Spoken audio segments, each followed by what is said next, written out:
Ladies and gentlemen, I want to bring our own Senator Mukwe Ebuje Ebunife, who is the Director General. The Southeast of the Family.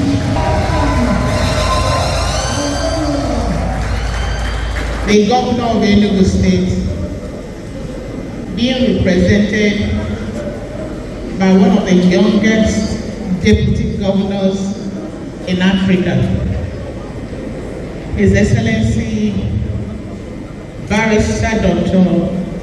Ifeanyi Osai. I want to welcome you to today's event. I want to seize this opportunity to welcome all the commissioners of youth and sports from the 5 states, the scholars, that's the resource persons, the leaders of the Youth Council in Nigeria, all the youth segments of our great Nigeria, then Southeast, and all the participants, the future of the Southeast. I want to welcome all of you. And let me respectfully stand on other existing protocol as established. I would like to crave your indulgence to go through my speech, but intermittently, I'll be explaining here. Why are we here? Why did we choose the audience? And why did we declare this afternoon as a youth day in the Southeast? But I have a traditional ruler I didn't recognize. It's just looking at me. Your Majesty, you're welcome. Sorry, gathering our brightest young generations in the Southeast to this gathering. And that answer is that we have said we are going to call the youth leaders to talk about our values, our ethics, our conduct. What will define the Southeast tomorrow is what we're able to do today. So for me, this gathering is about the values, reorientation, ethics, and we believe this is the time to get the youth to imbibe those cultures to the generation of our dream. So we have chosen him to be the lead speaker of today's event based on his track records. So I want to welcome him and use him as a point of contact to welcome all the sagacious speakers to today's event. So we are here because this gathering is for the youth. It's about the NS youth praying for leadership. You are here because you want to become leaders of tomorrow and giants of the Southeast. We want to reshape the thinking of our youth. We want to produce the youth of 21st generation who will be widely innovative, exploring scientific breakthroughs and adopting the refined approaches to development.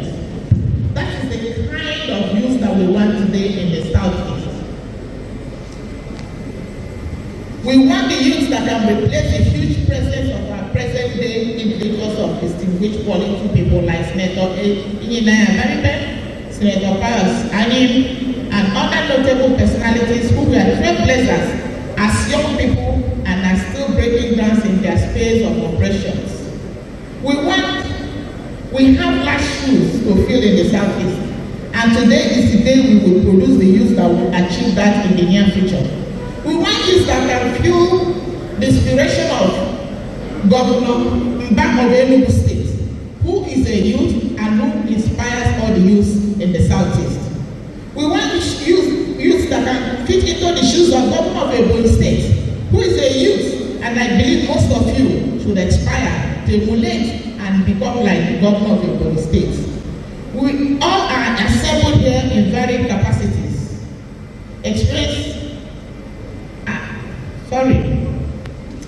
In varied capacities of mentors, experienced stakeholders, and participants also are here, and those that will listen to the giant stride of the charismatic and charming resource persons who have brought to this event. Despite the varying attendees of this event, 98% of the audience are youth who who are the focal point of today's outing. As you are armed today with the vital tools you need for the advancement of good leadership, you must know that you are trained to train others. So before us, we have youth that we are going to train. When you go back, you train others. So if you are privileged to be part of today's gathering, you know that you have been choosing to be a trainer. That when we train you, you go back, you pass the same knowledge you have gathered in today's gathering to other youth that you meet in your respective communities. We have leaders from the Southeast who have set veritable examples of excellence that must be emulated, just like Dora Akinwumi of blessed memory. We have Okonjo Iweala. We have Chimamanda Adichie, and so many of them, people who can emulate and inspire us. This event marks a pivotal moment in our collective efforts to empower and inspire the next generation of leaders from our beloved region. As we commence this program, it is imperative to reflect on the outstanding achievements of our Igbo compatriots who have risen to prominence both nationally and globally.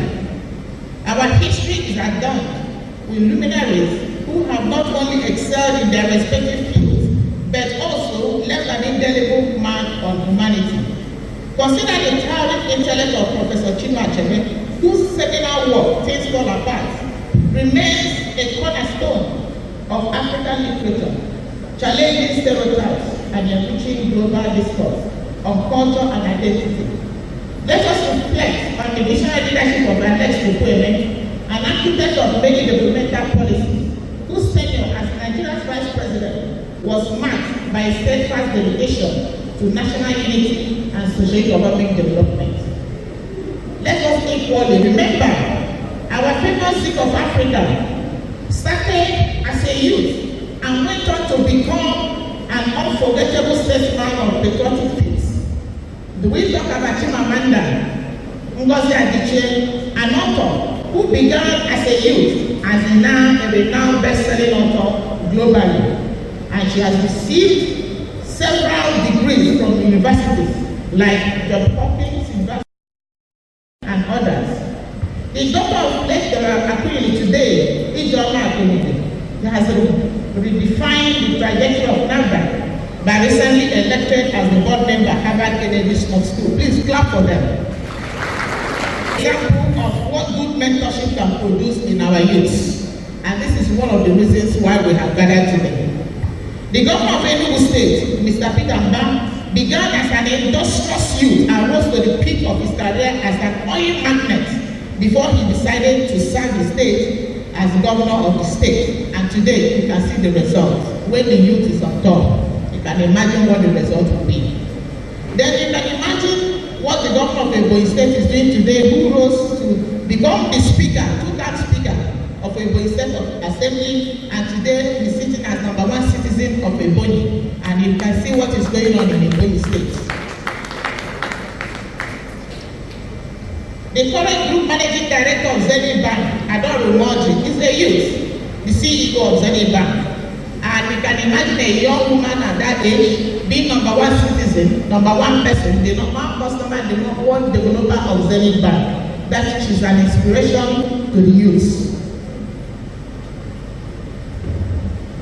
Our Igbo legend Ojukwu started as a purposeful youth who knew what he wanted and went vigorously for it. We have countless number of them, and our region is very proud of them. Just as the Bible says, the sons of a man are his weapons. Furthermore, let us draw inspiration from the entrepreneurial acumen of Pastor Jose, the founder of Diamond Bank and a trailblazer in Nigeria's financial sector, whose innovative spirit continues to inspire our business leaders across the continent. Let us also remember Professor Bart Nnaji for his numerous contribution, especially recently in the power in the Southeast.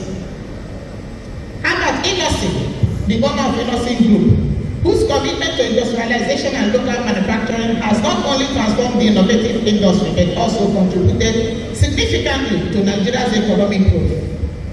These exemplary individuals embody the spirit of resilience determination, entrepreneurship, and unwavering commitment to excellence that is synonymous with our Igbo heritage. Their stories serve as a powerful attestation to the limitless potential that resides within each of us, regardless of our circumstances or background. They remind us that success is not merely a destination, but a journey fueled by passion, hard work, perseverance, and relentless pursuit of knowledge. Today, I urge you, the youth of Southeast, to ponder deeply on the fundamental questions that will shape your journey. Who am I?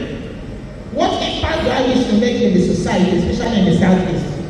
What legacy do I aspire to leave behind? These questions are not mere philosophical thoughts, but essential compass points that will guide your decisions and actions. This program is designed not only to impart knowledge, but also to instill in you a sense of purpose, responsibility, and ethical leadership.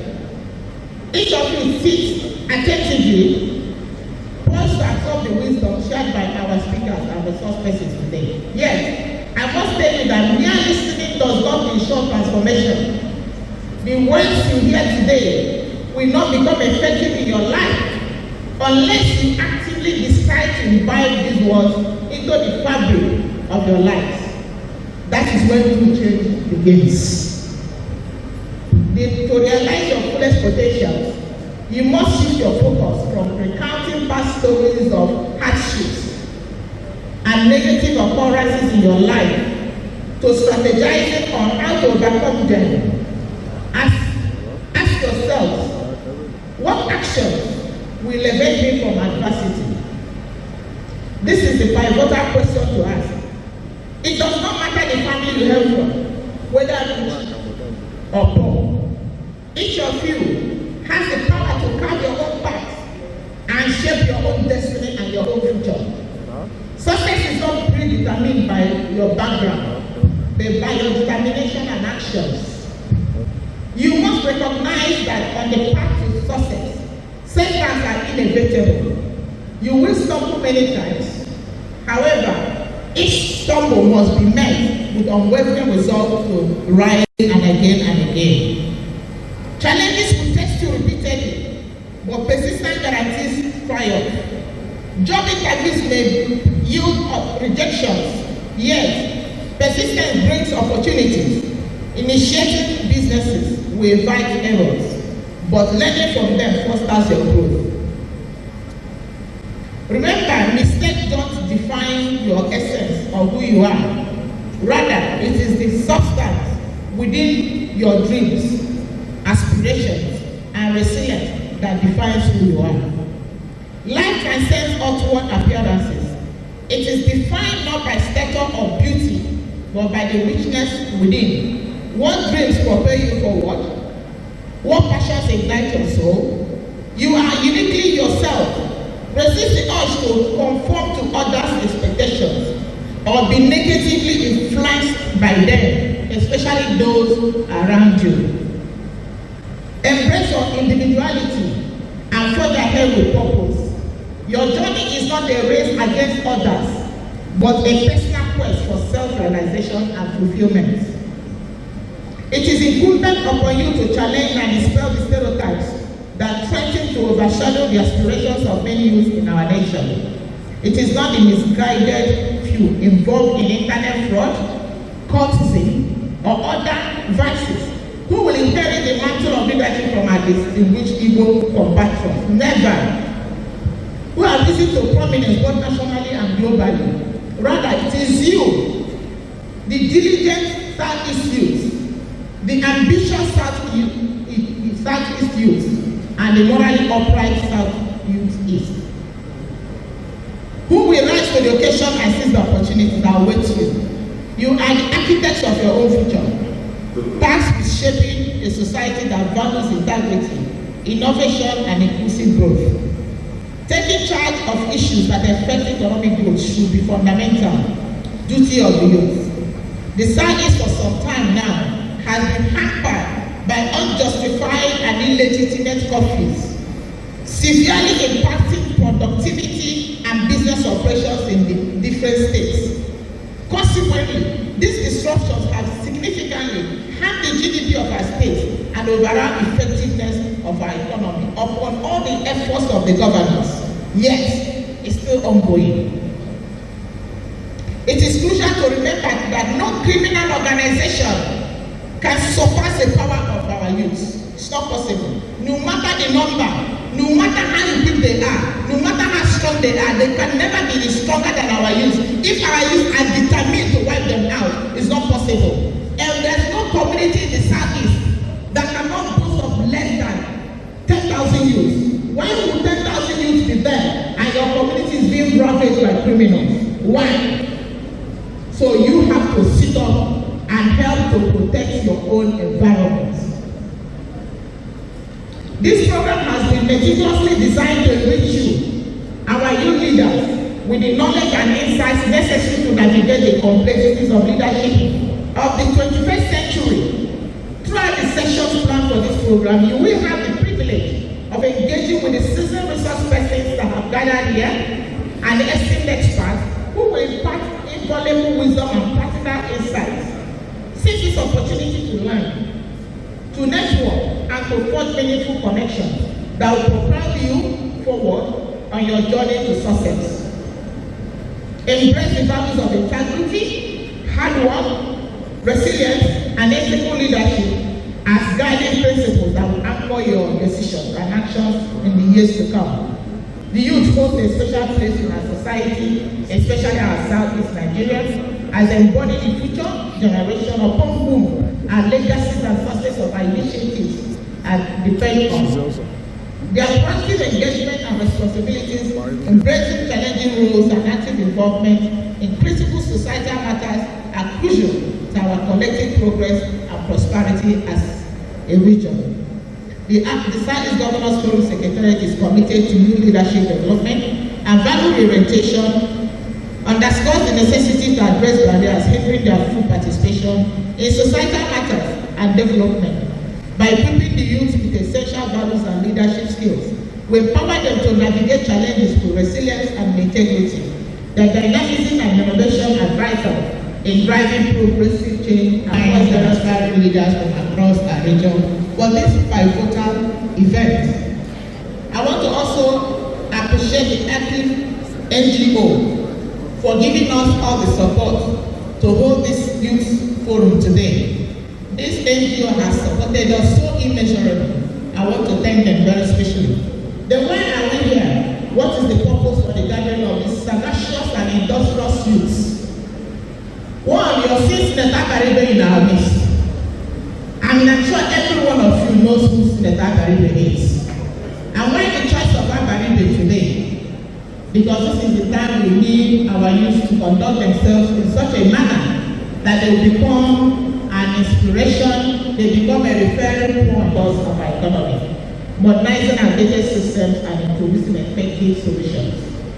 At the heart of our efforts lies a commitment to integrity, transparency, and inclusive growth. These are not merely words, but guiding principles that must permeate every facet of our leadership and decision making. Once again, I urge all the participants to seize this golden opportunity with enthusiasm and determination. Engage with your fellow participants, learn from our distinguished speakers and resource persons, and forge lifelong connections that will support you on your leadership journey. But remember, leadership is not about standing alone at the head, but about empowering others, fostering teamwork, and striving towards collective goals that benefit society as a whole. As you immerse yourselves in the sessions ahead, I encourage you to reflect deeply on how you can contribute to the common good, how you can harness your potentials to effective positive change in your communities, and how you can uphold the values of justice, fairness, equity, and respect for diversity. In conclusion, I extend my deepest gratitude to each and every one of you, especially His Excellency being represented by his deputy. Your commitment to youth and societal development is commendable.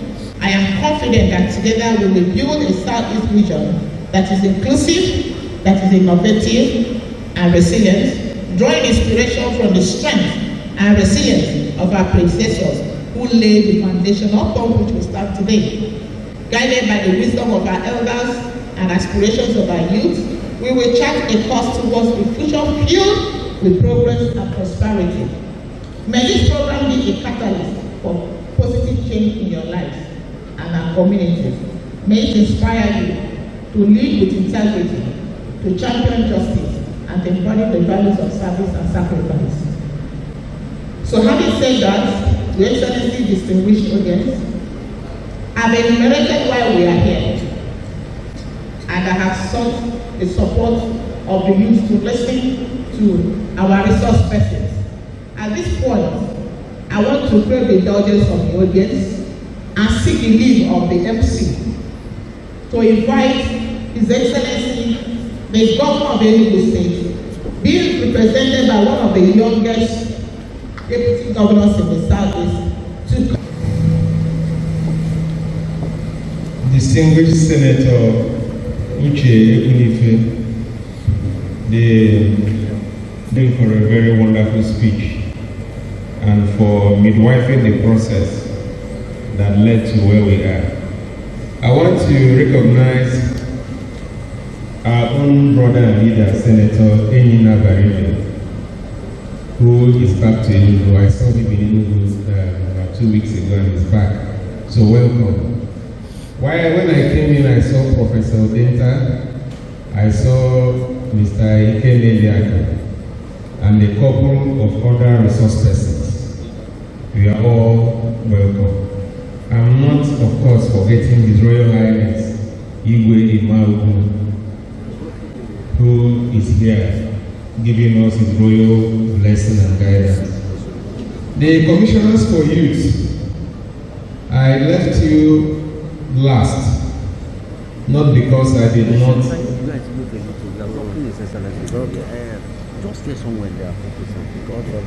Not because I lost sight of protocol, but this is a youth event, so I consider the two of you as our hosts. So I shouldn't be seen to be welcoming our hosts before our guests. So you're all welcome. The Commissioner for Youth in Enugu State, please extend in the most profound manner my greetings to your colleague who is here. And for the rest of the participants, the youths from across Southeast, you all are welcome to Enugu State. Are you all settled now? Are you settled? I want to thank you for finding time to come and answering the invitation. From the conversation I had with the organizer while seated, it is suggested to me that a substantial number of the participants are from different tertiary institutions. Am I correct? Am I correct? Does that represent the fact? Good. So it's particularly interesting that we're having this conversation with young people who are informed, that we can have this sort of enlightening interaction with. And I'm also happy that in the opening remarks by the DG, she actually did cover substantial part of the spectrum of what we ordinarily want to discuss in an event like this. But I want to first of all start by saying that I am not a doctor. She introduced me as a doctor. I'm simply Ifeanyi Osai. So don't go out and call me a doctor because I am not one. Then I want to now get back to why we are here. Leadership, value reorientation. Leadership is a discussion that has troubled all of us. It started before our time and is going to continue even when we exit the stage. But I want to let all of us decouple this conference and this training session to bring it down for us to begin to look at things a bit differently. Because why we all went to school and why you're in school is not to become lawyers or doctors or engineers or the profession you're studying or the career you're in that path. No, you're in school to simply learn how to think. Yes, I'm a lawyer by training, but I didn't go to the University of Nigeria to become a lawyer, essentially. I went to University of Nigeria to learn how to think. And if you went to school to learn how to think, and we've done something in a particular way for so long, and we are not getting the result we seek to get, it is time to interrogate what we've done in decades past and begin to find an alternative solution to our problems. And I think that's what this opportunity here affords us. And when we address us as youths, it's also laughable. It's laughable because 32 Gowon had led this country and led it through the war. Ojukwu had conquered all he did in Eastern region. As a matter of fact, the legendary leader of Eastern Nigeria was the Eastern Nigeria Premier 39 and laid the foundation for almost everything you find in Southern Nigeria, Southeastern Nigeria, Southern Nigeria as well. So, suggesting that we have so much time on our hands that we are youth is we must not deny that reality that confronts us. And when we discuss leadership, not because I'm elected deputy governor, but I have governors, you must not make the mistake of thinking that you must be elected to public office for you to lead yourself. You must not be elected to public office as a governor or deputy or senator or House of Reps or appointed commissioner for you to lead. As a matter of fact, the people that I remember every day are those teachers that taught me in my rural primary schools. Those headmasters growing up in my rural village, if they had a town meeting, they wait for the headmaster to come back from the market. Because you know why? Oh, when you now everybody here. And even when they would have had meetings, they would wait for his view because they believe he is the bastion of knowledge. And they always had solutions. Or woke up one morning, had counselors. There are more in most of our communities in Southeast. To be a counselor is essential, almost rotational. Who now began to earn money more than the headmasters. So the headmaster, who is Onyenkuzi, when he arrives at the village meeting to give guidance and give direction, a counselor who can afford to buy 10 cartons of beer challenges him and he used to say, sit down. So when we began to have cultism in our villages and towns, there was nobody to advise them. When a traditional ruler who should be the custodian of culture and values of communities can no longer call warring brothers to a meeting and say, this is what I want you to do. Whatever is the problem, concede it for us because we're your elders.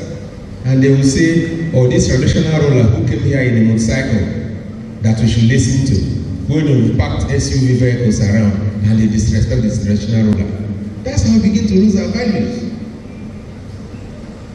So there are structural issues we must confront if we must move our place from where we are to the place we want to go. And all of us must understand that this challenge is real. And for our brothers and our friends who are in universities, in tertiary institutions, who are the students, leadership is not just aspiring to lead in the position of political authority. It is your power and right to interrogate us, those of us who serve you now. You have a right in leadership to interrogate us. You have a right to ask us those valid questions because it is that interrogation that will keep us on our toes and make us do the right things you expect us to do. So it is important that we appreciate the fact that the things we discuss every day, cultism, drug abuse, violence, they are all cousins from the same family. And the bedrock of it is loss of value and the declining leadership. And I want to suggest to our people that the leadership that we need to cure this is not entirely found in political leadership. It's in leadership in communities, leadership in families, Leadership where elders will behave in a certain way because they must give reference to the younger ones. A leadership that makes you don't want to misbehave because you don't want younger people to make reference to you as a person who misbehaves. Growing up, you could come home at Christmas and rich people will have come home and your parents will say, don't go to that house to eat or drink because you don't know the source of their wealth. But today, in our place, you must be an ego for you to be accorded respect or a place of pride in gatherings like this or anywhere else. It must not be. There are people, ordinary drivers, ordinary professors, ordinary governors, ordinary deputy governors, ordinary commissioners, ordinary barbers. I use ordinary for everybody because we are all ordinary before God. That's why I use the word ordinary to cut across all strata. But for everybody who is applying his trade honestly, respectfully, according to laid down norms and rules, you will leader in your. Because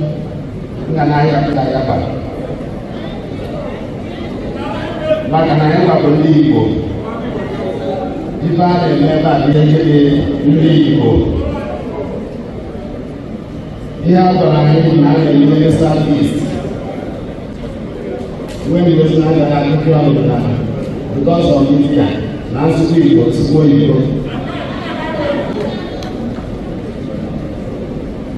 I want to thank the special way the convener of this summit, distinguished Senator Usman Tokumife, Adibo, Eyo,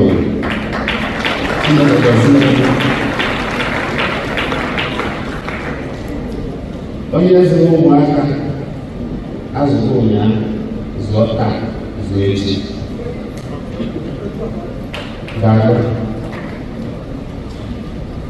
I want to recognize in a special way Honorable Igbo, the most distinguished senator that is there. Ezigbo nwanyị. Ọ bụrụ na e nwere ọrụ a na-abụ n'akwụkwọ ọtọ. Document our values of reorientation. And one thing came into me. I was crowned the traditional ruler of my community 22 years ago.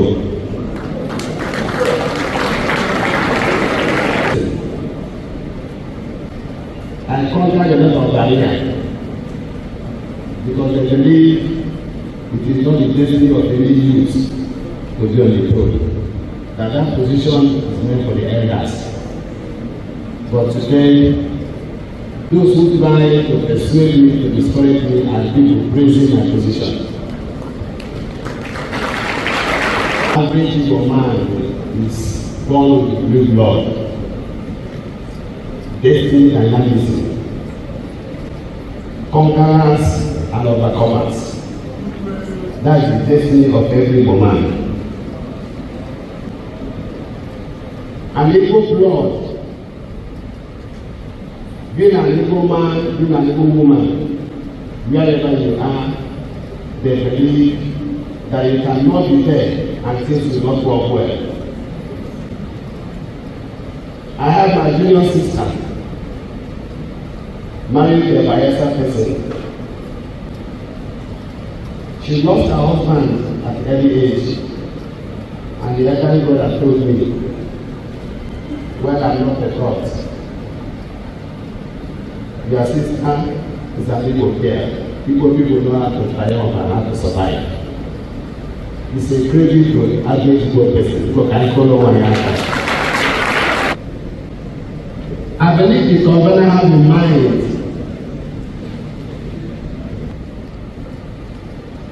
to rethink, to change their yesterday, their today, and their tomorrow. And the moment you don't believe in your yesterday, it will be very difficult for you to discover your today. And if you cannot discover your today, your tomorrow is sham. Our problem is that we don't even understand what this is all about.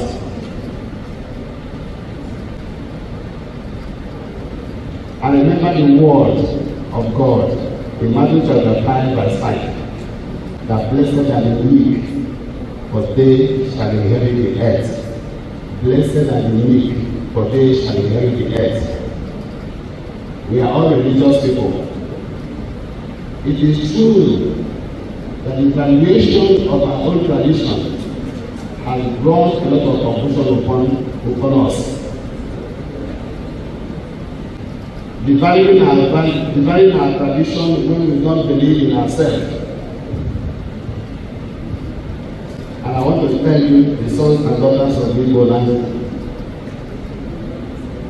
we are here for a purpose, whether you like it or not. Just know that you came into this world to fill a gap, and that gap is meant for you alone. The Abaribe have played their gaps, and what are introducing to the Nigeria as a nation is giving us joy as a tribe. But no, they are filling a gap as a person, but making others proud. So, if you are in the school, who are you? And what do you want to discover in yourself? When we talk about this security, because many people don't even understand their destiny. Because I know as a traditional ruler, we suffer most, we are very close to those they call the crime commitments. And when you have interface with them, you see hopelessness. Hopelessness is not because things are not working well, but because they don't believe in themselves. They don't believe they can make anything. They don't even believe that nature can tell them to become a president with their own little concept about who they are, discovering their originality as a person. As a traditional ruler, I want to endear you, I want to encourage you to value who you are. We came into this world as a champion. You cannot come into the world as a champion and become a failure. Automatically, you have already condemned yourself into hell. But if you believe you are a champion, and if your mother will reveal to you what she passed through for you to come into this world, and you came into this world as a champion and become a failure, ask yourself a question. Most of us don't even believe in our elders. Most of us don't even believe in our parents. Most of us didn't condemn our parents because we believe that our parents are not rich enough. But why did they give you that name, Chigozie? Why did they give you that name, Chiakozie? Why did they give you that name, Chidbem? Your name means a lot to your destiny. Go down to the history of your name. Your name has the content of who you are. Your mother who gave birth to you, your parents who gave you that name. There is something, there is a reason why you came in. There is an incident about who you are. If you can be able to discover the strength of what is your name and as a champion, you will know that Chidubem, if you believe in that name, Chidubem, if you are going anywhere, believe there is divinity, there is God, you will not be afraid of anybody. You will not be thinking because your mother is going to come. You can do a lot to become who you want to be. I am a man who go where? Ndekungu kwenu. Ndanambra kwenu. Ndeboni kwenu. Ndimo kwenu. Ndabekwan.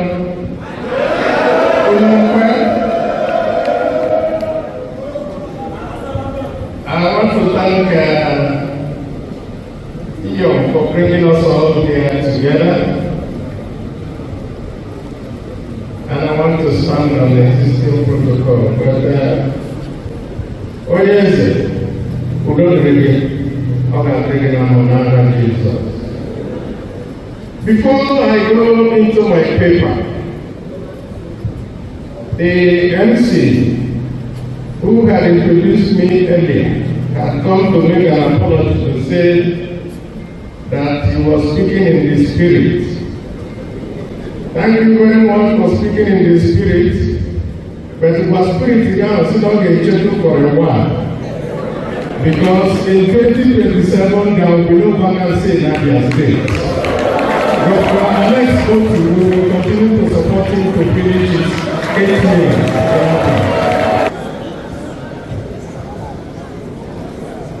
It's to take us back to what we were. And I'm sure most of you here don't know. Because today when you go to Egypt, they take you for a ride to go and see the pyramid. You don't know that there are pyramids in Nigeria. So you see, actually, in Enugu State, in Udi, the Isude pyramids were done before the one that was done in Egypt. And you don't know. That is why I said I'm going to take you back to what you were. So where we are today, the center and the capital of Aliyu, Enugu State, this used to be the coal city of Ayanapoya.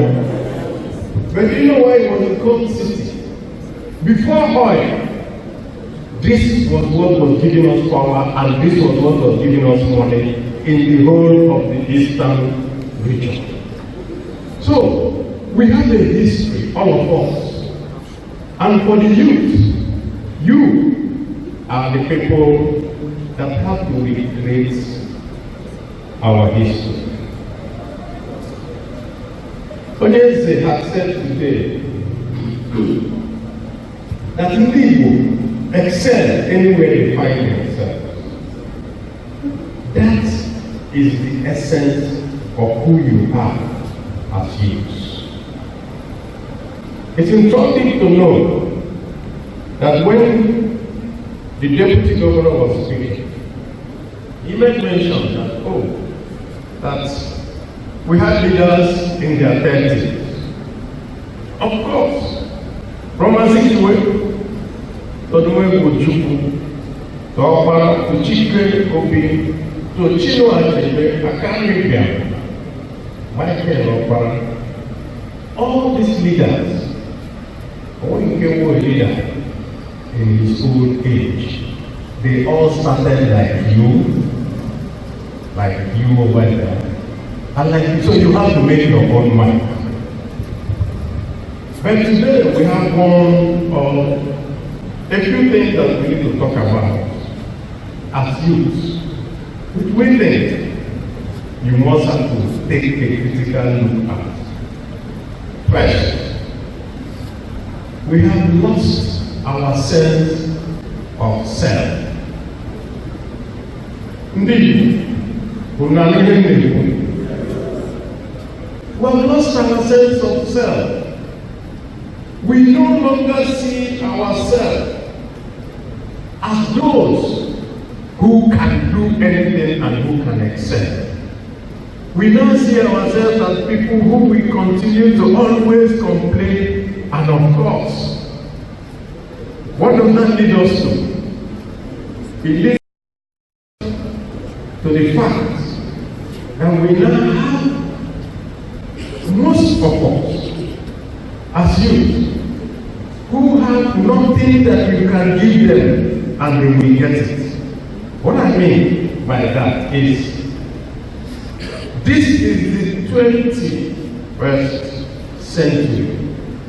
It's no longer a century that you can survive without having something to offer. And so if you do not have any skill, you cannot survive in our country. And we find ourselves today that we have a whole generation, I will say, of youth without education and without skills. And we think that that is what we need to immediately tackle as our people. Allied to the lack of skill is something that Senator Ekunife had marginally dealt with when she was giving her speech. Something, for the lack of a better word, anyị ga-akpọ ịchọ ego mbute. Ọkụnna na nye mmiri. Our people have now left looking for how to grow, looking for how to learn a skill and become masters in that skill, looking for how to climb the ladder from one point to the other. And what all we want, which unfortunately some of our music today encourages, is that let me get rich now and die tomorrow. But that does not leave each and every one of us anywhere. Because what we see is that that phenomenon has led us to cultism, to drug abuse, to all manners of, I will now say, things that never happened in our Igbo before.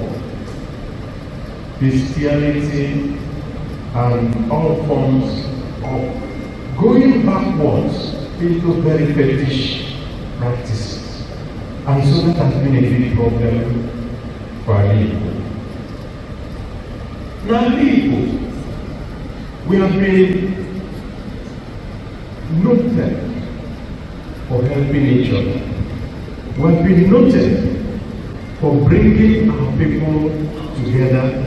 For one person who becomes a master, to bring so many other people that he will groom. And the Harvard University has also recognized our Igbo boy system to be a very unique form of entrepreneurship, where one entrepreneur is able to bring out so many other entrepreneurs, not afraid of being in competition with them.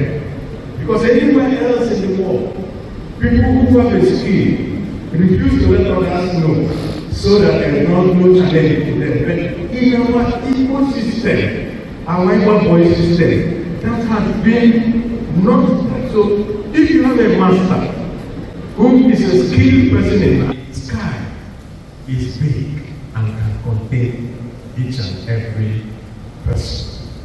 So as we go beyond today, we need to be able to know that we have these things within us. All we need to do is to be able to get it. One other thing that is a big problem, and this, I think that the convener today will convey it to the governors of the Southeast. And I will also continue to tell it to governors in United States that you need to do the infrastructure that will help our youth to be able to grow. Youth must be able to get that infrastructure. They must have all those things, they must learn their skills, and they must. Is it just that we continue to read out all the problems? Dr. Samuel is going to also deal with that when he now speaks directly into the fact of our time union, and all the things and how it will help you as we go forward. Secondly, our educational system will have to be reformed in some way. Let me put it this way. When I went to school the very first time, which was several years ago, the emphasis was not on learning a skill and having technology. The emphasis was on knowing how to speak very good English. But that is not today's work. Because any English you want to speak today, if you go to Google, you will get it. But the fact is this: you need to have a skill. You need to be able to produce something. You need to have something that you can offer to society. And it is that thing that you offer that will make you what you are. Onyeze, when he was speaking, he said, you need to understand, you need to know yourself. Yes, in order to know yourself, you have to know also understand who and what and that thing that you can do. Most of you will look on us and think that we simply came from nowhere, and okay, also know that it is not immediately, but it is slow and steady and short steps. It became as a panel which he can use anywhere, and you now know that this is a certified person, which means that you have to tell the government that the system that we had before, where we had trade schools and where we had trade certification, must be revived in Igbo land, so that all our people will know and have work. For you, the youths, I'm going to come to some. And when she couldn't get, and of course she got somebody who said, okay, give her 3,500 15 years ago. And she said she started. And when she started with restaurants in Akure, employing 45 people. So she had just grown within this short period, based on what? Not just the biggest problem, which I want you as youth to know today, is that when the sorry, if another person comes, they cannot refer that person to you. I have a person who I trained to become a Tyler. And I took him to Abuja. And I introduced him to builders, and I gave him everything, and I said, sit in a Tyler so that you can tie. And actually put him in a building site and introduced him to so many people. All of a sudden, all I was hearing was, the people will come to me and say, that's your brother. I gave him money to buy ties and put here, and the man ran away. And right now, he's back in the village. Why? He couldn't survive because nobody trusts him anymore. And me, I couldn't continue to give him every time. And I told him, well, you had your chance and you have spoiled your chance. So if there's anything that you're going to go home with today, understand that nobody owes you anything in this world. Nobody. All that they owe you is that they give you a letter and then you do the rest yourself. The matter, and then you also mentioned the matter of insecurity. And a very good friend of ours, former education minister, he did a lecture for some universities and he told me, and he gave me his paper, and I looked at the paper. And what he said, I'm going to repeat it here. Osita Chidoka.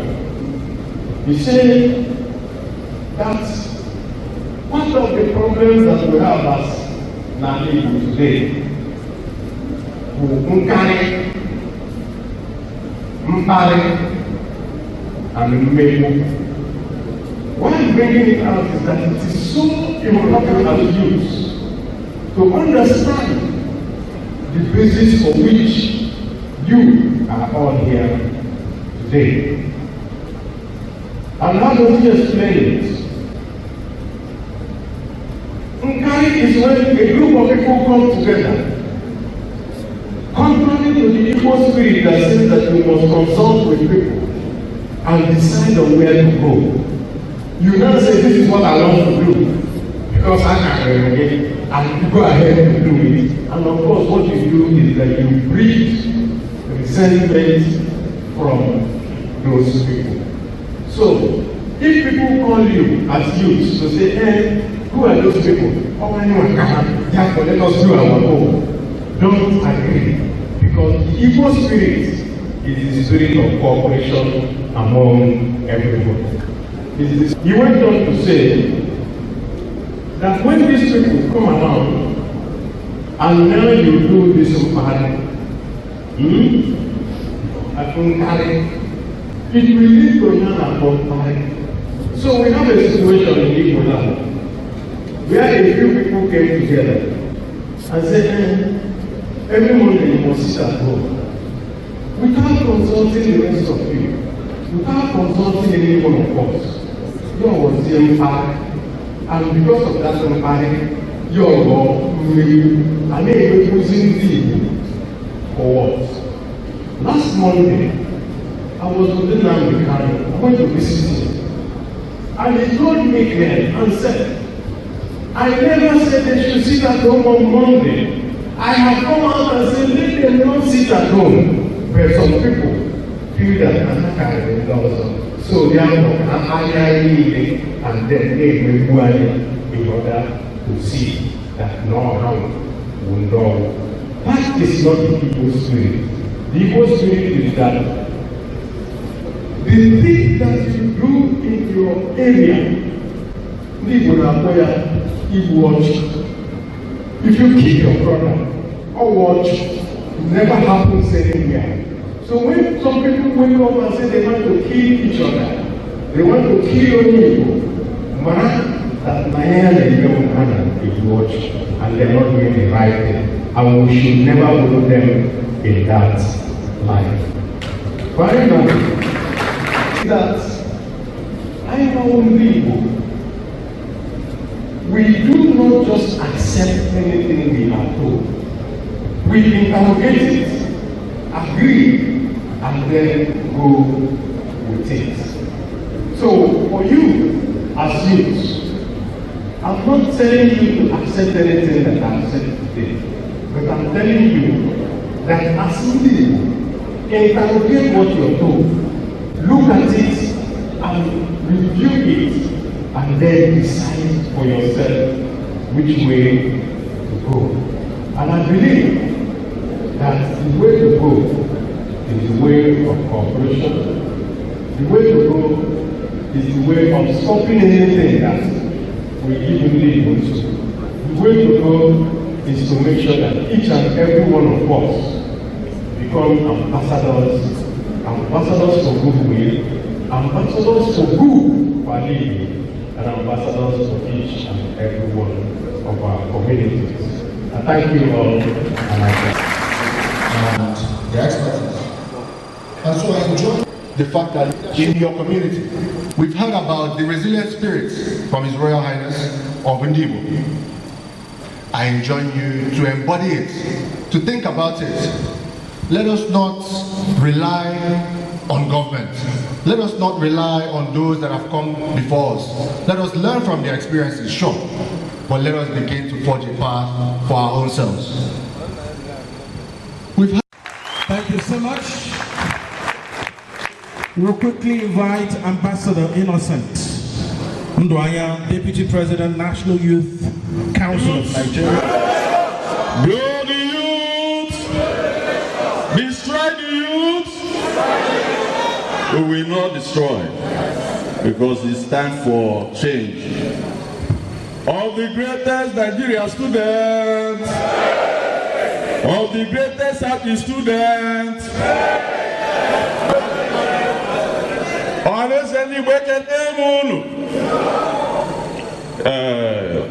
I want to thank the most distinguished senator for this opportunity,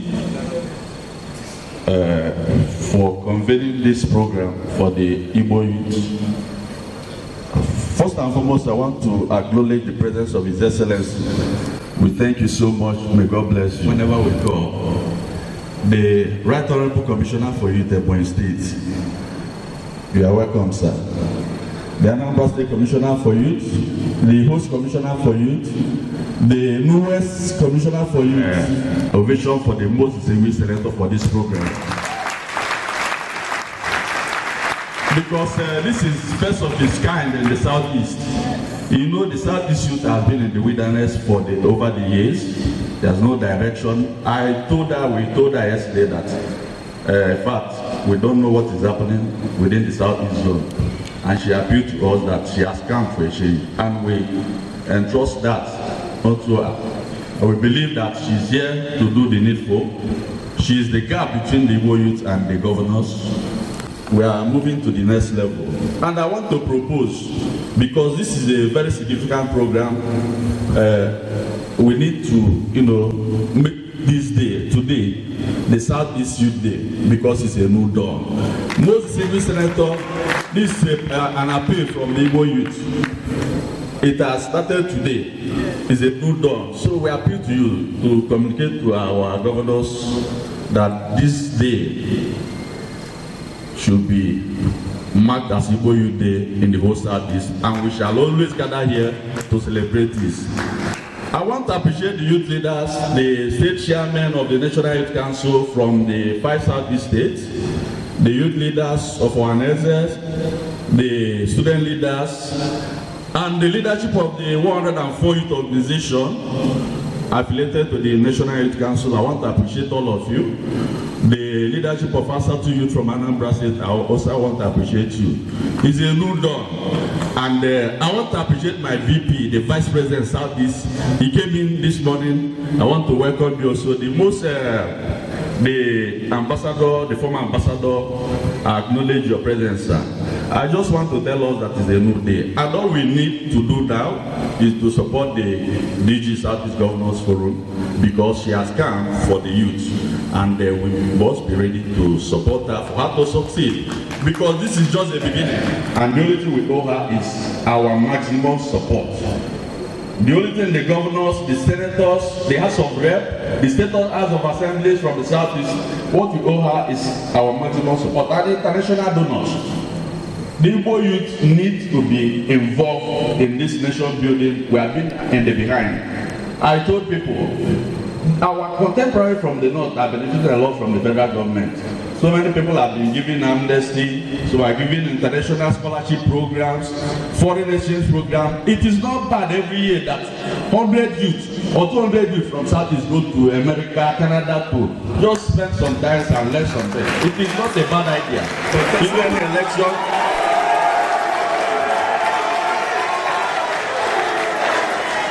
She's not contesting any election. She has come for us, the Southeast youth, to go into the leadership of the zone. We are the leaders of this zone.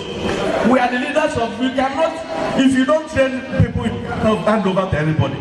I told them, excuse sir, please, it's our day.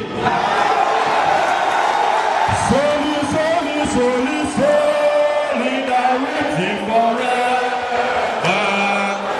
Solidarity forever. Solidarity forever.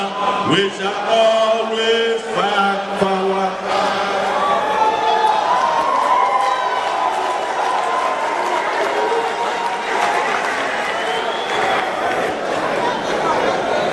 Hello. We are the leaders of the Igbo youth, so you can't talk about us without us. And this training, because this is a leadership and the leadership development training. This training is for us to be trained so that we take over from the civil senator, we take over from the majesty, we take over from the commissioner. So it's our day.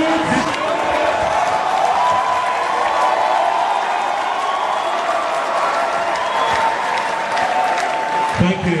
Thank you so much. Thank you. For want of time, we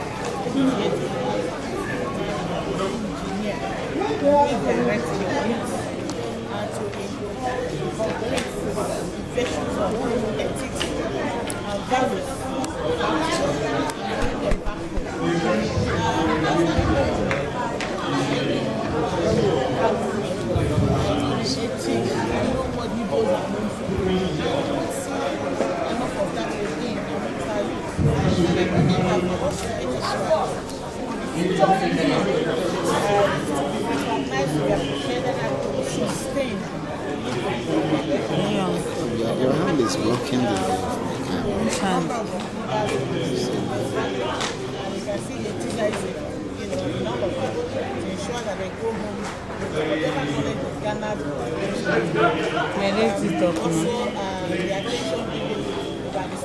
To ensure that the youth participate and also that the youth go back, not with any other knowledge.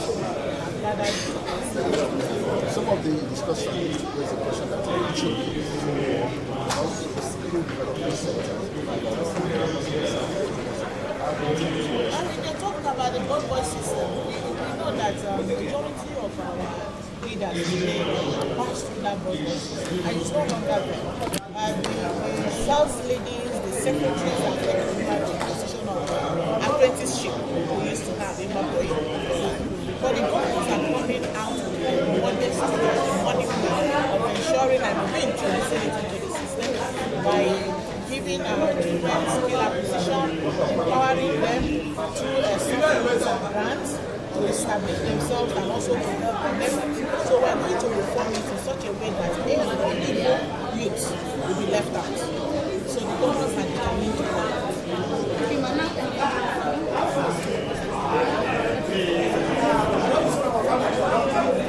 It's not just giving people skill, giving them skill, incubate them, monitor them. When you give them capital, you monitor them, incubate them, and supervise them over a period of time to ensure that they are not just learning the skill, but they are established in the particular skill that they have learned, and give them financial capacity to start up capital, start up ensure that they also established. It's not just giving them skill and you need them. No, when you give somebody skill, you need to empower that person financially to be able to sustain the knowledge and also to impact the knowledge. So the fact is not just If you must plow the ground, you must till the soil. If you want rain, there must be thunder and lightning. You cannot sit for this and be quiet. So today is a day in which your sense of mission should become clear to you. How do you change the Igbo narrative? How do you reconstruct and invent the political culture in Igbo land? That is your task. So the second part of my paper is, what are those problems of narrative and culture? The usual one is monetization of politics, the dialectic or the contradiction between public service and self-enrichment.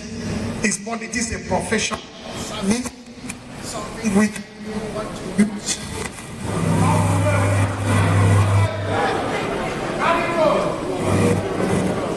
When you want to make money and line up their pocket, has politics been monetized? What about public service? If you get a job in government and you don't build a house and buy a flashy car, they see you as a failure. All those things for me are bullshit. It's very simple, it's common. For me, the political culture that is very great for us is our own history and identity. Every nation, including ours, is founded on history. In 1966, there was a coup. Later in that year, there was another coup. The following year, there was a civil war fought mainly by people from this side of the country. You lost that war. And every war that you win or lose has consequences. So the first consequence of losing a war is marginalization. It's historically grounded. You are marginalized politically. And that political marginalization is seeped into economic, social, and cultural marginalization. I can list so many other things which you find in the paper, which Igbo youths are called upon to confront, called upon to change the narrative. By changing the narrative is being part of this conversation, being part of this dialogue. How do you address these challenges? You know what I did? I went back to literature. I went to Chinua Achebe, the best Africa, and one of the best in the whole world. In Arrow of God, his masterpiece. I'm a student of literature, so I know that Textual Apart is historically important, but it's not a very important work if you're a student of literature. Arrow of God is Achebe's best novel. Take it, leave it anywhere. He said there, Ezulu, the chief priest, was visited by Kwebwe, his friend. And his friend asked him why he sent his son to the mission school. Oduche, you are the one ravaging our culture. You should be the protector of our culture. He said, do you know the reason why? He said, yes, tell me. A strange disease is never cured by everyday help. When a disease visits a community, you look for the animal whose blood will match the potency of that disease. This is what is called the perfect matching of pathologies to therapeutics. He said that Achebe, sometimes you use a fowl, you use a ram, you use a bull, sometimes you use even a human in the dim past. You know the lesson?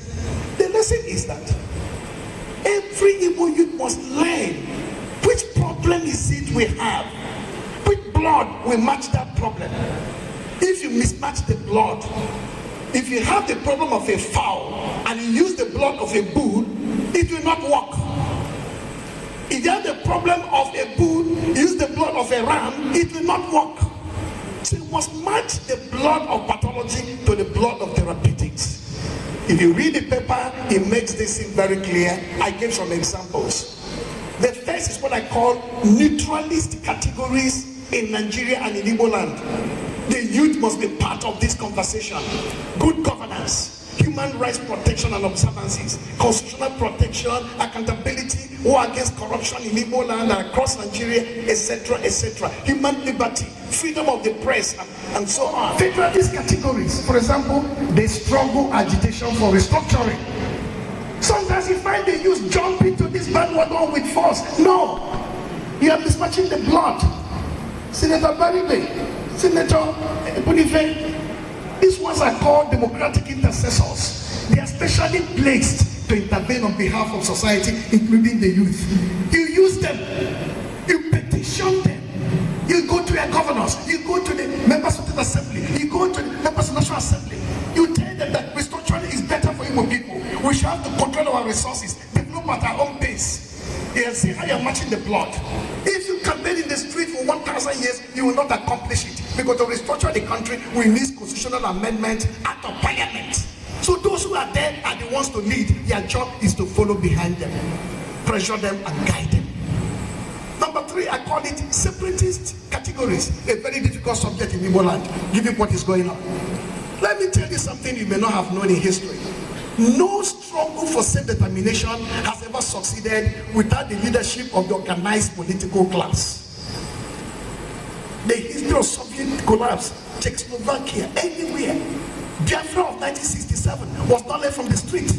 It was led by a governor appointed by his peers as the governor of Eastern region. True of us? He didn't come from the street.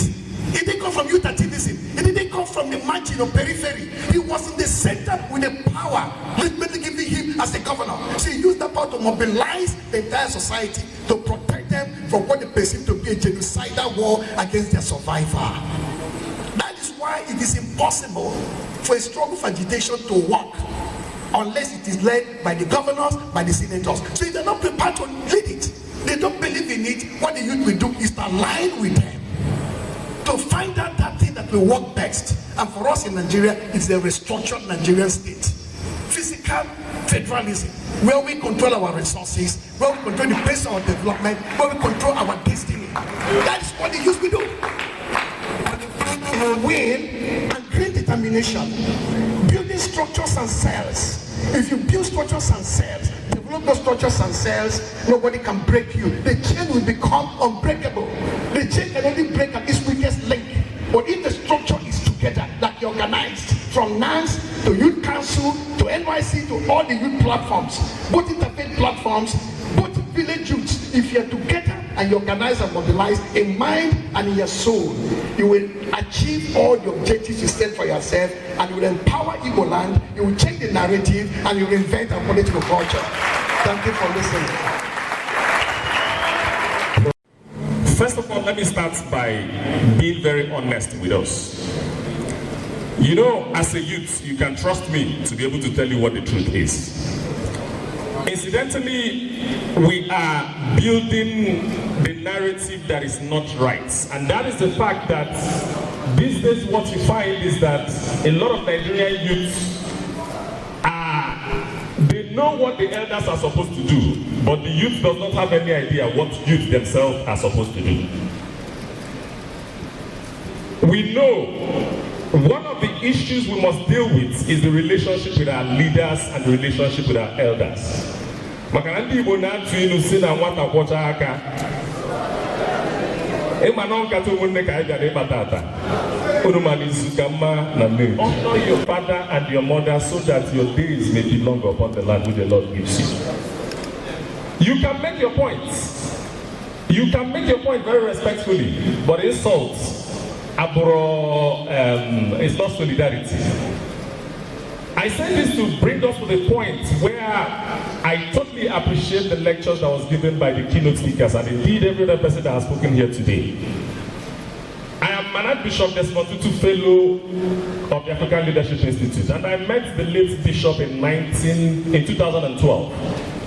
And when I introduced myself to him, and what he asked me was, "You're a Nigerian, are you Igbo, Hausa, or Yoruba?"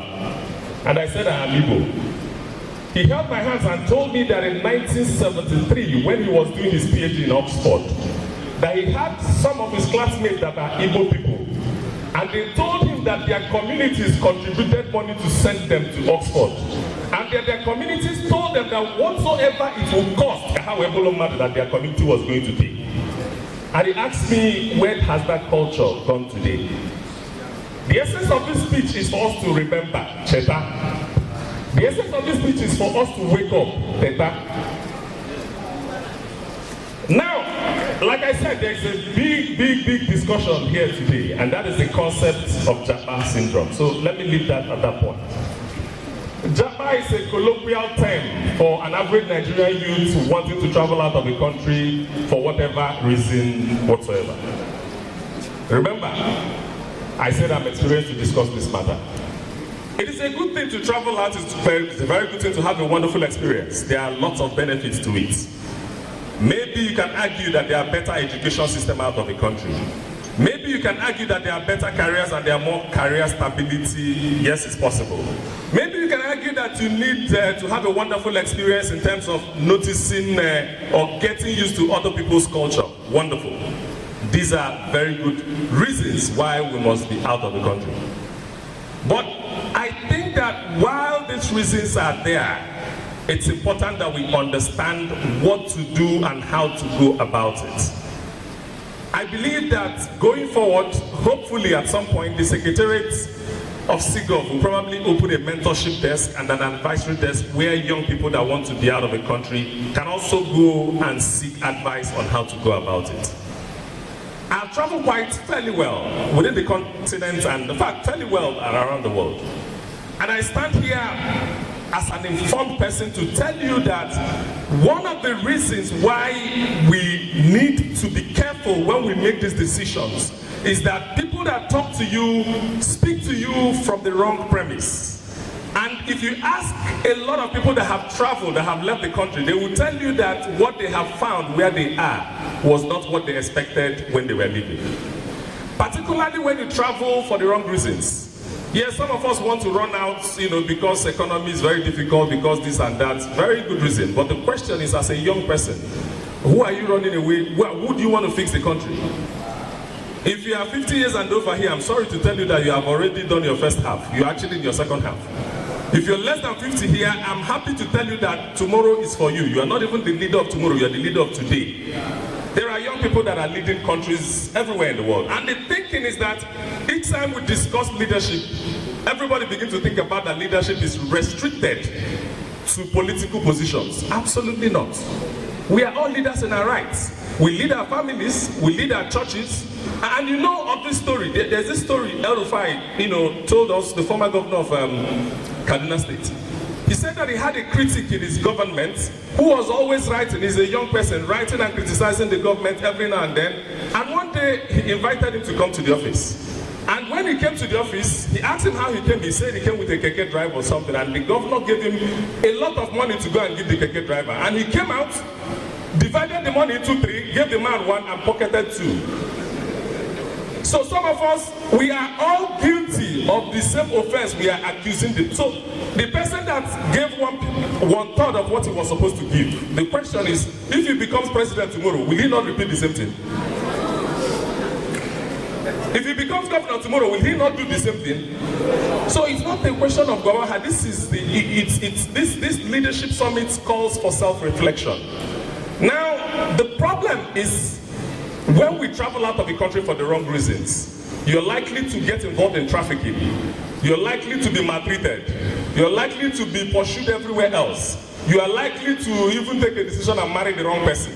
You are likely to get involved in one form of fraud or the other.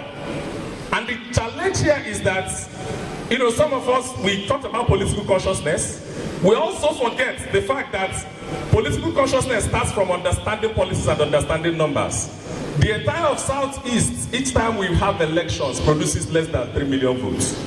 But if you travel around the world, there is hardly a country that Nigerian young people are not in prison. I was in India sometime last year, and I realized that in Delhi prison, we have over 5,000 Nigerian youths that are in prison there. In Malaysia, there is about 13,000 Nigerian youths that are in prison there. And if you take the statistics, about 70% of these people are from southeastern part of the country. I'm sure you have brothers and sisters that are in, even along the coast of West Africa, Lomé, Gambia, Senegal, Nigerian young people are in prisons there. And it's important that we understand this thing so that you will know that there's no free lunch, even in Freetown. Absolutely no free lunch. You must fold your sleeves and ensure that you walk out your salvation with fear and trembling. Like I said, we will make a point to the elders, we will make a point to our political leaders, but we must do that very firm and very respectfully.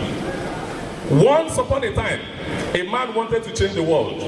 And he felt that he will do a lot to change the world. And eventually he got to about 30 years. And he realized he doesn't have he doesn't have so long a time that is left.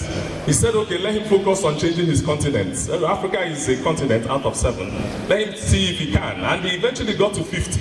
He felt that Africa is now too big for him to change.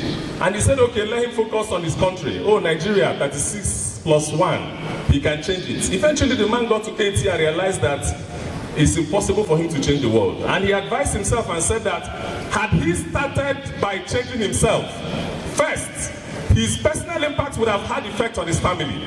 His family may have found a way of affecting his community. His community may have found a way of affecting his local government, and on. Maybe that impact will be felt. I say this to you that today, and I'll make this last recommendation because I know we are all pressed for time. Part of the recommendation as the communique that will arise from this meeting, the convener, please hear me very well. I am recommending that being the channel the youth now have to the Southeast Governors Forum, we are recommending that youth should actually have at least 40% of commissioners' position in all the states within the Southeast. In addition to that, we will also recommend that we can even have junior commissioners. If we cannot achieve the 40%, let every ministry have a junior commissioner, so that the junior commissioner can understudy the senior commissioner in everything that they are doing. Of the greatest and of the greatest Nigerian youths. It's your one. Point to them is to go to school. And you can travel legitimately. It's expensive. It's a very good experience. Okay, Professor Charles Masoludo had his master's, his first degree, his master's, and his PhD in the University of Nigeria and Soka. But if you must do, please, visa. You can apply for students' visa. If you go to qualified, some of us name medicine and all of that. There are programs that you can travel legitimately as a skilled migrant. These are some of the very good ways that you can travel out of the country. And other Nigeria, we are destroying our families. And for us to pay attention, people know, and don't do China Nanga. Who never travels and I cannot never back. I will make a mobilize effort to win the next election.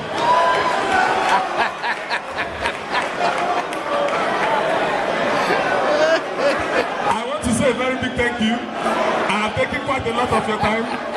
God bless you and have a wonderful celebration. Thank you. Greatest Nigerian youths. I want to call the lady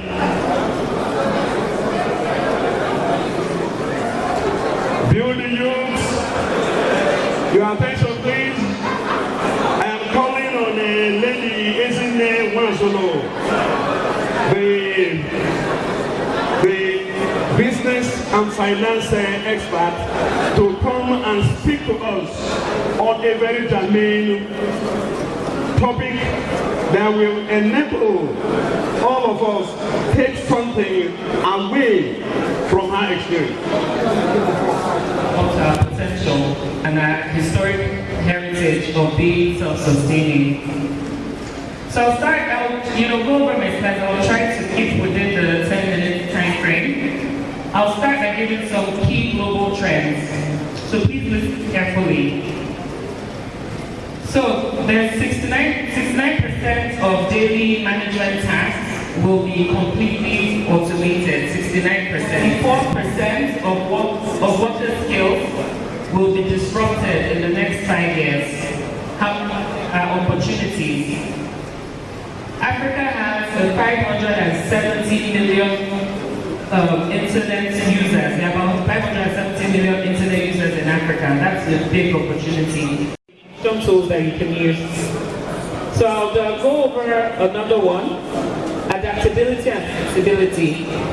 How do you adapt in a constantly changing world? So important.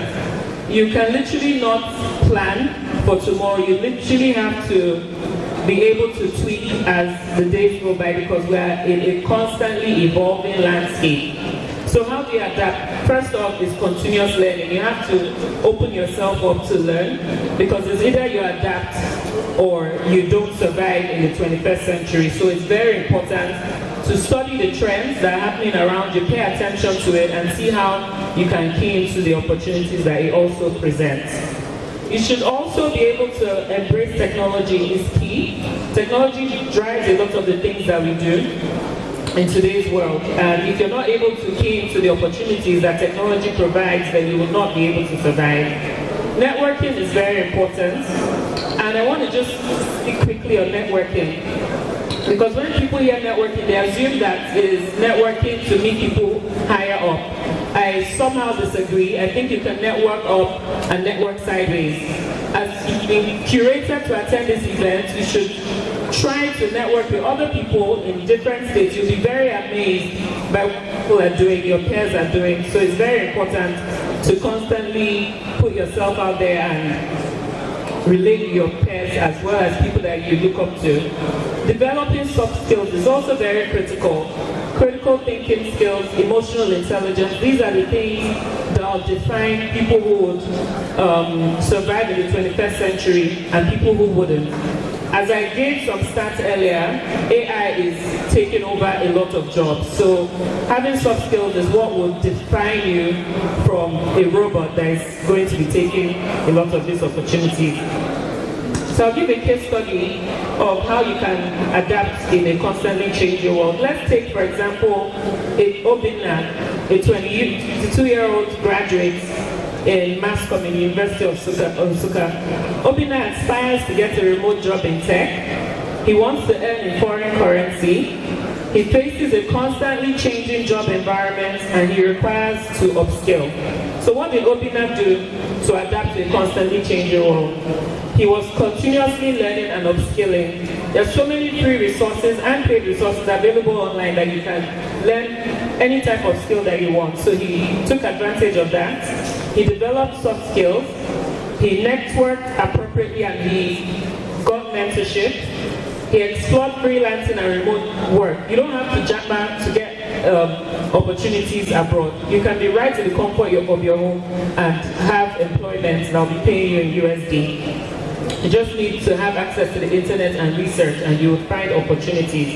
Obinna embraced technology. He launched a tech startup, the side hustle, and he became more culturally aware and adaptable. This is very important. We're in a global and connected world, so it's very important to also expose yourself to cultures that are different from yours so that you're able to participate and be relevant in a global environment. And what was the result? He was able to secure remote work with an international tech startup, earn in USD and supports his family. Please just give me 1 minute. So, last but not the least, which is very, very significant, entrepreneurship as a catalyst for development.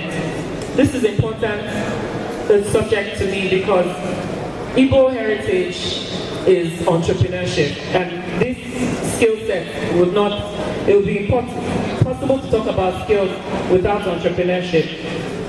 And entrepreneurship has played a very significant role in our history as Igbo and is crucial for community development for several reasons. One, economic empowerment. Entrepreneurship is the exchange of value, right? And when people are able to exchange value, then you're able to empower each other economically. So it's very important. Thank you very much. Thank you.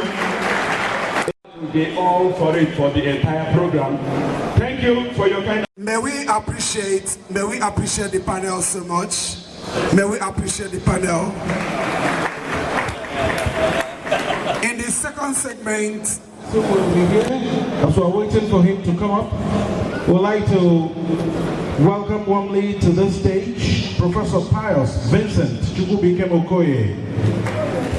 Put your hands together for him. We would like to also call Dr. Ike Leliako. Dr. Ike Leliako, please put your hands together. And Dr. Sam Amadi. Yes, the graduate of accountancy and holds masters of science in banking and finance, as well as business administration, respectively. Professor Pius Okoye also earned a masters of science and a doctorate PhD degree in accountancy from Anambra State University.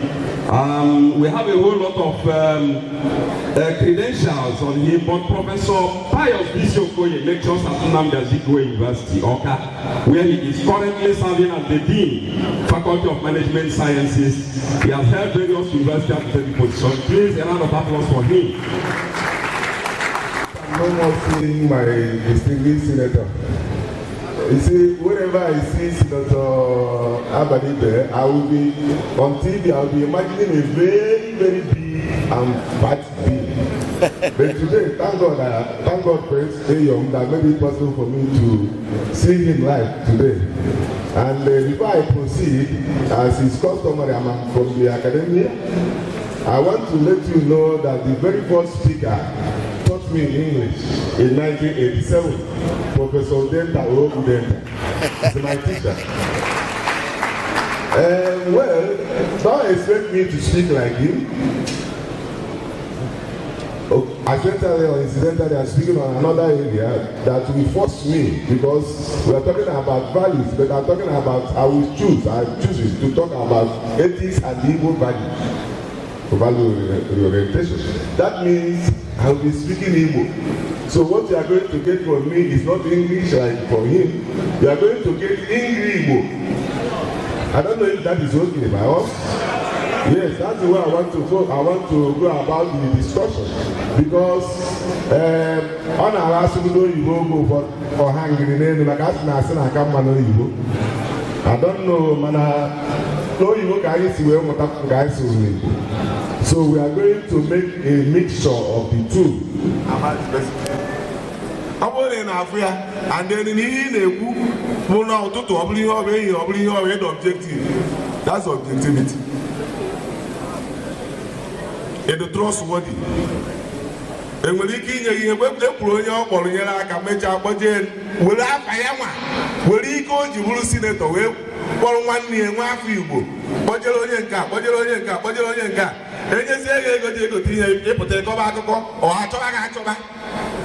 influence wood.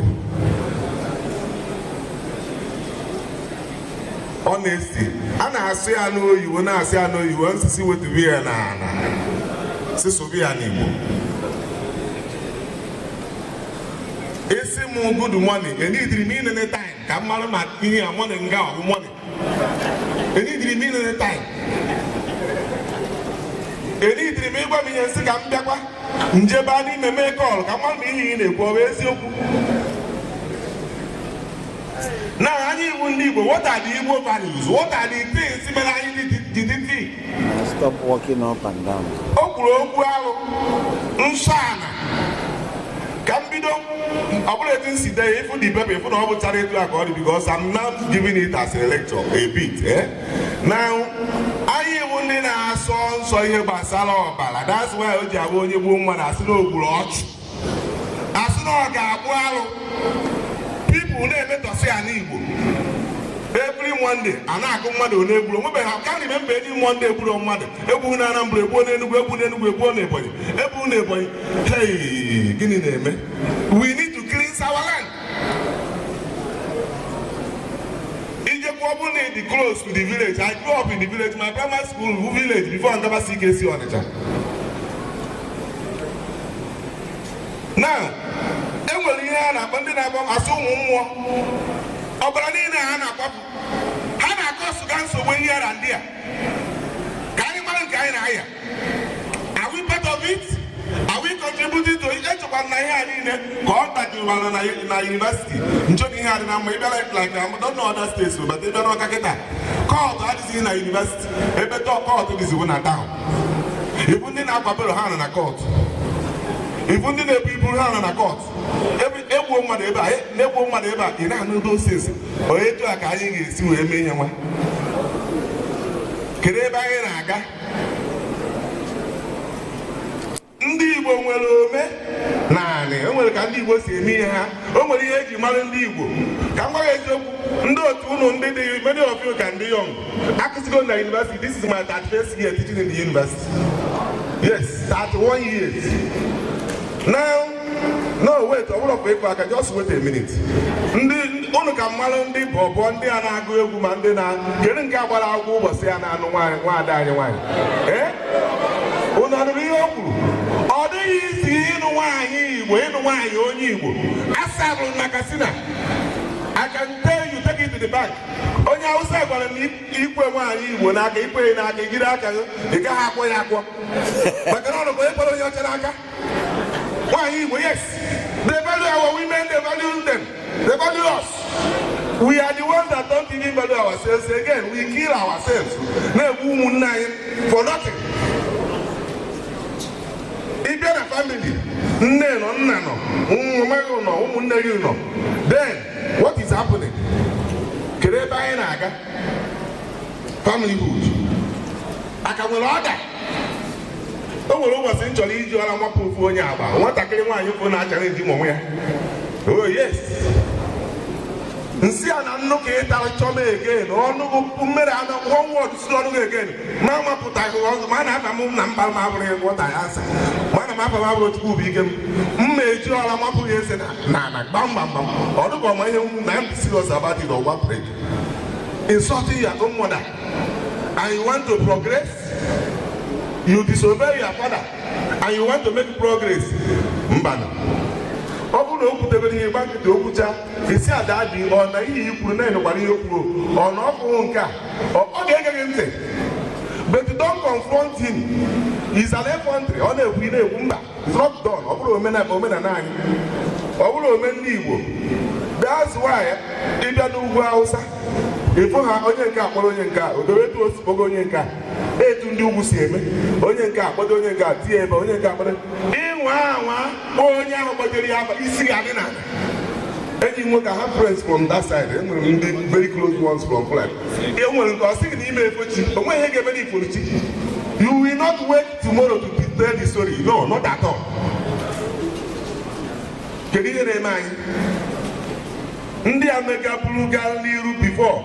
If you get in my PowerPoint, you see the young people, see pictures, see names. Kedu ebe anyị nọ? Anyị nwe ndị eji industry ma ndị na-agba mbọ. From ịgba mbọ, ịgba point, ịgba mbọ. Anyị ọka na-agba mbọ. Anyị abụ ndị eji yahoo mmanụ.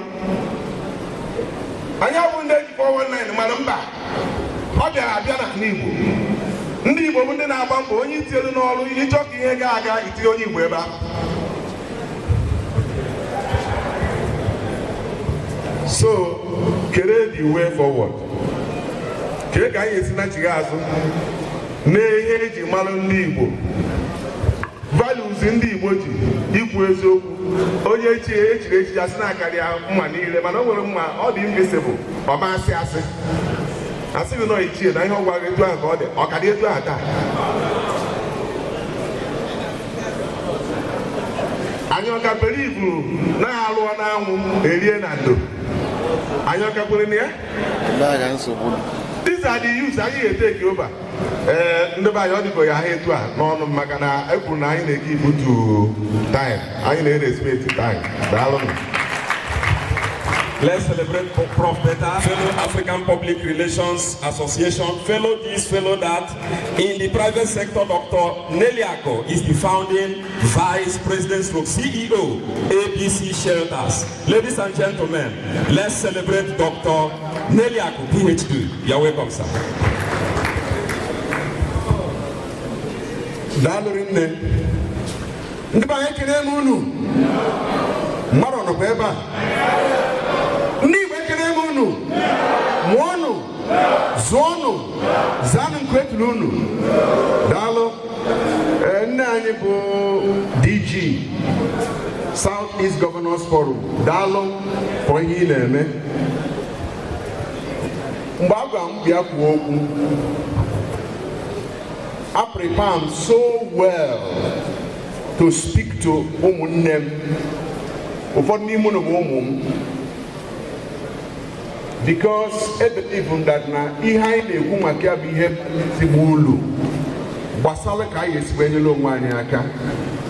So I prepare 62 slides because I felt that we need to understand the issues.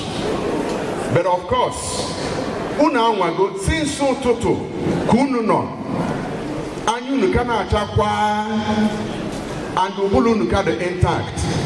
Manamare take it for granted. So I'll just speak to you from my heart. In 1923, a young man developed a program. Owensi Keriha for this program.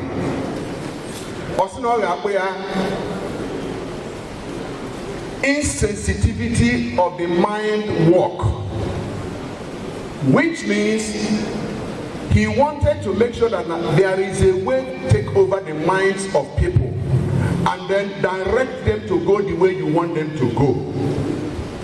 Today, in another slide,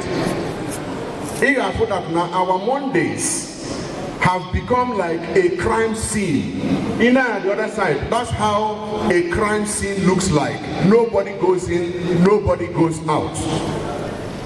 According to statistics, the Southeast economy has lost 12 trillion naira from the very first time we started Sit at Home until February of 2023.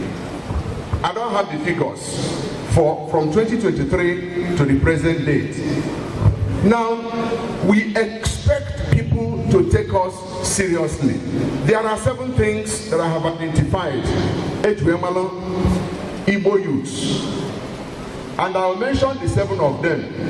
Anyone mention a sorrow. Disagree. But each one, so let me hear your response. The first thing that is very vibrant. True or false? Are we a vibrant people? Yes. Number 2, creative. Creative. Unali sure? Yes. Number 3, hardworking. Igbo youths are the hardworking. Yes. Unali sure? Yes. Number 4, enterprising. Any Igbo 10 naira or convert it to 100 naira. In I stay again or convert it to 1,000. Either way again or convert it to 1 million. Number 5, resilience. Only when they give up. Or they push until the level of Number 6, active. Asna okara liho if you get okay able liho. So I am very active. Anywhere you find us, you will know.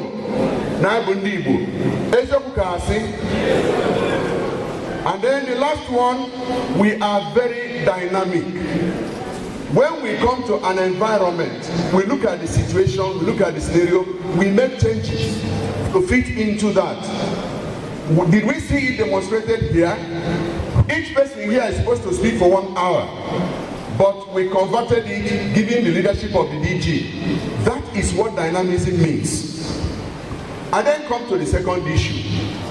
There are 3 major capitals that lead any society. One is what we call social capital. Dr. Sanwani will speak later about it. Social capital. So I won't spend so much time there. Social capital. The second capital our distinguished Senator Abaribe talked about trust capital. But anyway, the third one, and that's where I anchor my presentation. That third one is reputation capital. Your reputation is the sum total of who you are. Whether you are a human being, you are an organization, you are a system, you are a company, you are a government, and so on. The sum total of everything. What drives any society is the sum total of your reputation. Once your reputation is in red, you are in trouble. Unfortunately, this is where we are today. Before I came here, I had audience with one of the leading ambassadors of a prominent country. I don't want to mention the name. And I shared with him what I was going to do here. And he asked me, he said, how did this happen to your people? And I said, pardon me. He said, how did you make it difficult for our investors to come to the southeast, to come and invest money and produce products? I said, well, it is your people that caused it. This is a foreigner. And he said, why? I said, because you programmed us in such a manner. And he said, you need to understand. So I will now share with you what I told him. There is what is called programming. Nigeria as a country was programmed to keep falling without failing. And that's a very dangerous program. Now the question is, who did this to us? When you program a people to keep falling without failing, it is the most dangerous program you can do to anybody. Because it is better for you to fail. We know that you are a failed person. Then you can begin to prepare how to rise again. But if you are programmed to keep falling without failing, each time you fall, you get up, you try again. This is what has happened. How did this affect us? Number one, somebody told a narrative to us that we should sit at home. Everybody should sit at home on Mondays to make a point. Is the point justified? Maybe. But look at the implication. This whole thing started in 2013. Many of us didn't see it coming. 2013. And by 2015, it began to expand. And the target was Ndi Igbo. Because there was this narrative, Ndi Igbo, Nigerian zone presidency. And that Ndi Igbo zone presidency, the tendency is that they may likely win.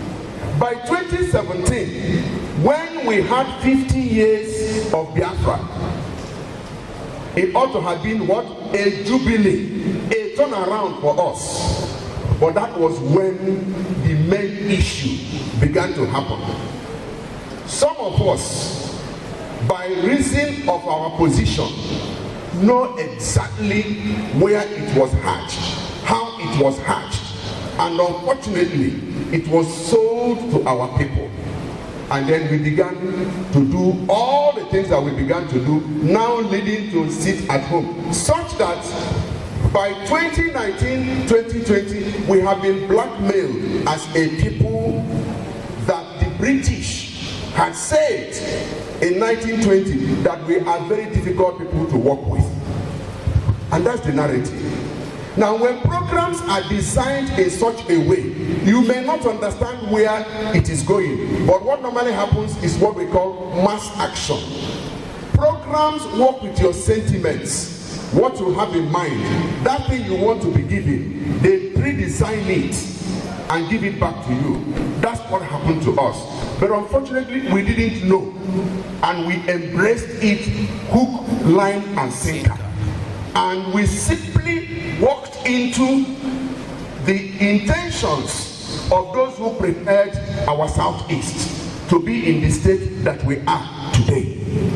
So most of the things meant for us are now taken to elsewhere. Businesses meant for the Southeast are taken to elsewhere.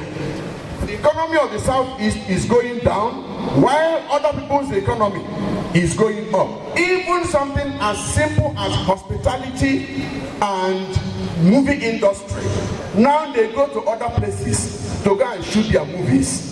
Places that before now, it would have been Asaba, it would have been Enugu, it would have been Owerri, it would have been any other place. But we have made it technically impossible for them to come here and do certain things.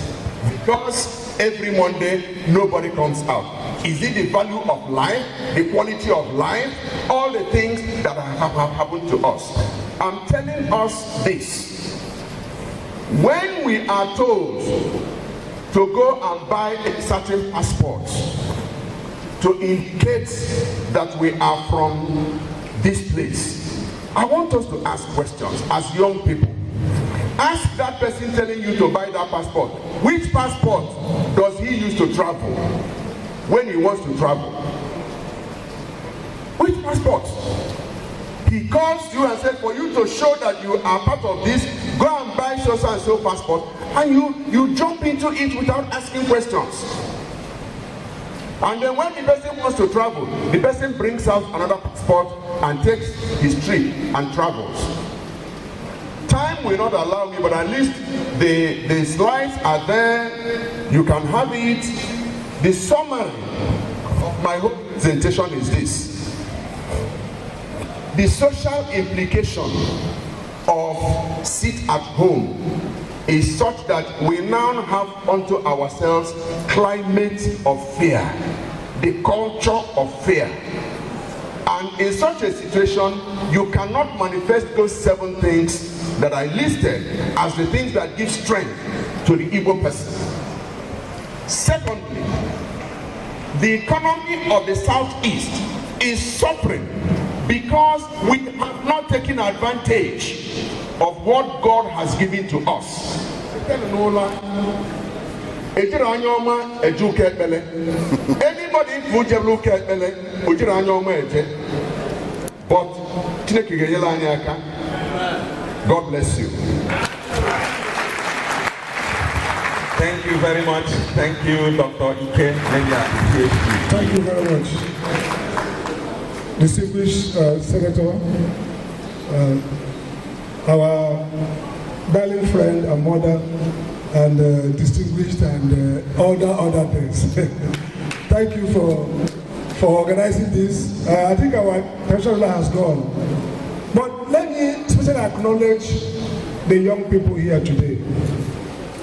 I had an impression that young people are often irascible, haughty, maybe restive, but you have stayed on here in the last 4 or 5 hours.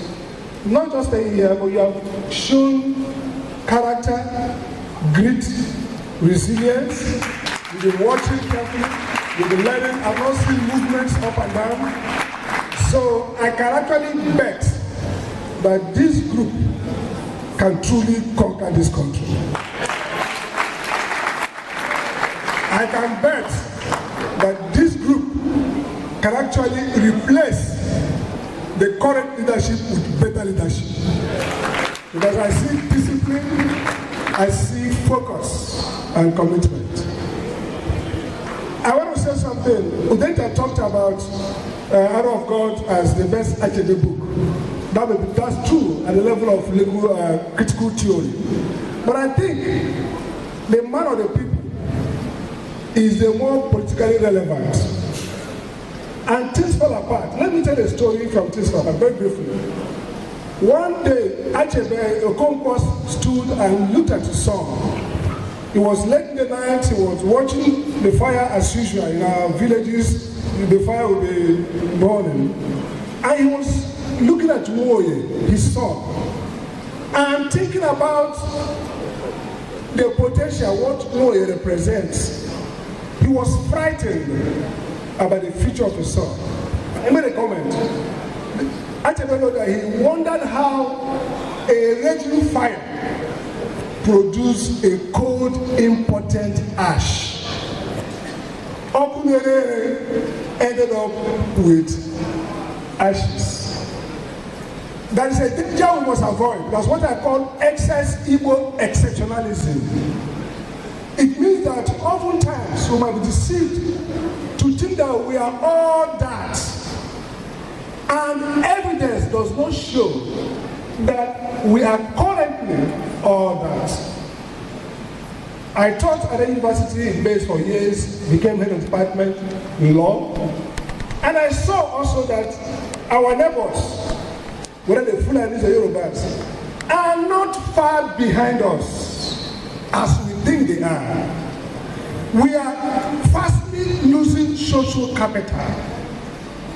The Igbos, as Achebe said, there was a country.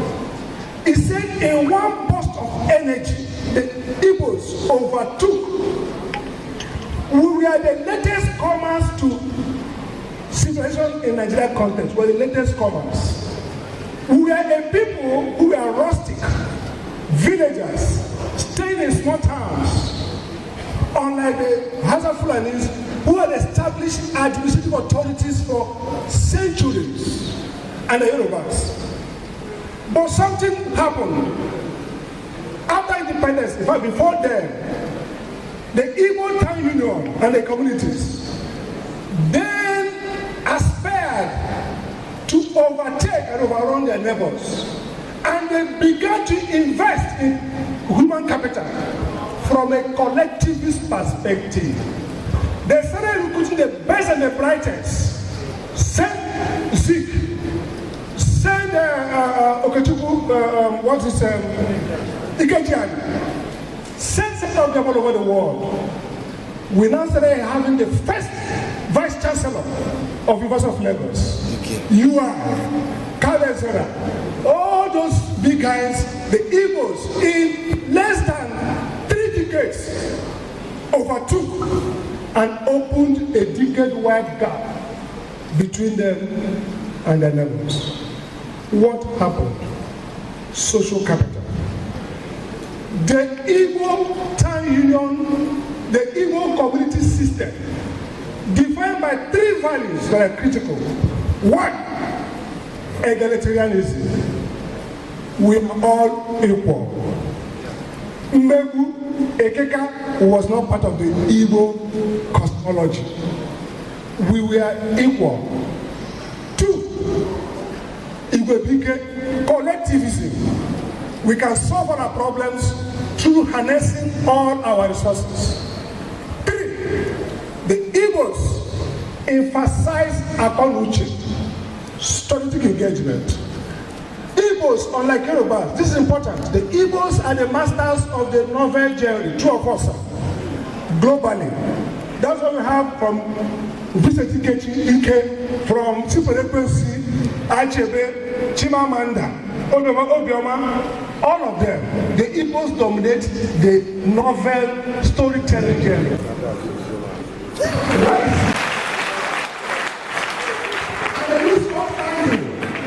And because we have lost trust in us, the youth went their own way, and today we bear the consequences. So we should accept that we are the first cause of this high insecurity. Number 2, and this is important, on record, that's no reason why Biafra made that year should not be a holiday in Southeast.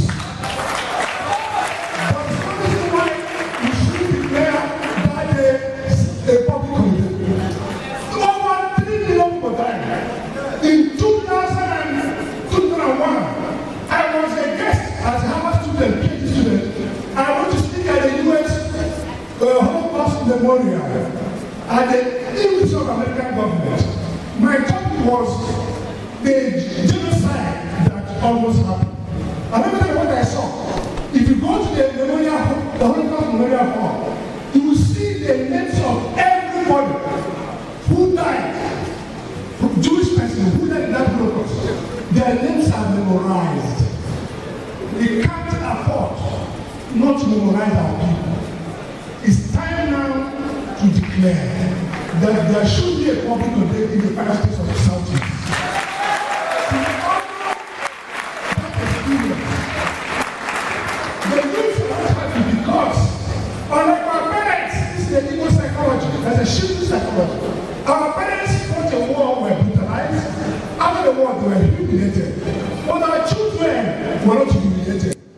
Our children don't have that psychology of substitution recognized. That is an experience. Every nation moves forward through internalizing its history. History is not a demon. Confront your history. If you go to the Europe today, they are still doing the nomadic conquest, celebrating it. We should celebrate. We should honor the memory of our heroes.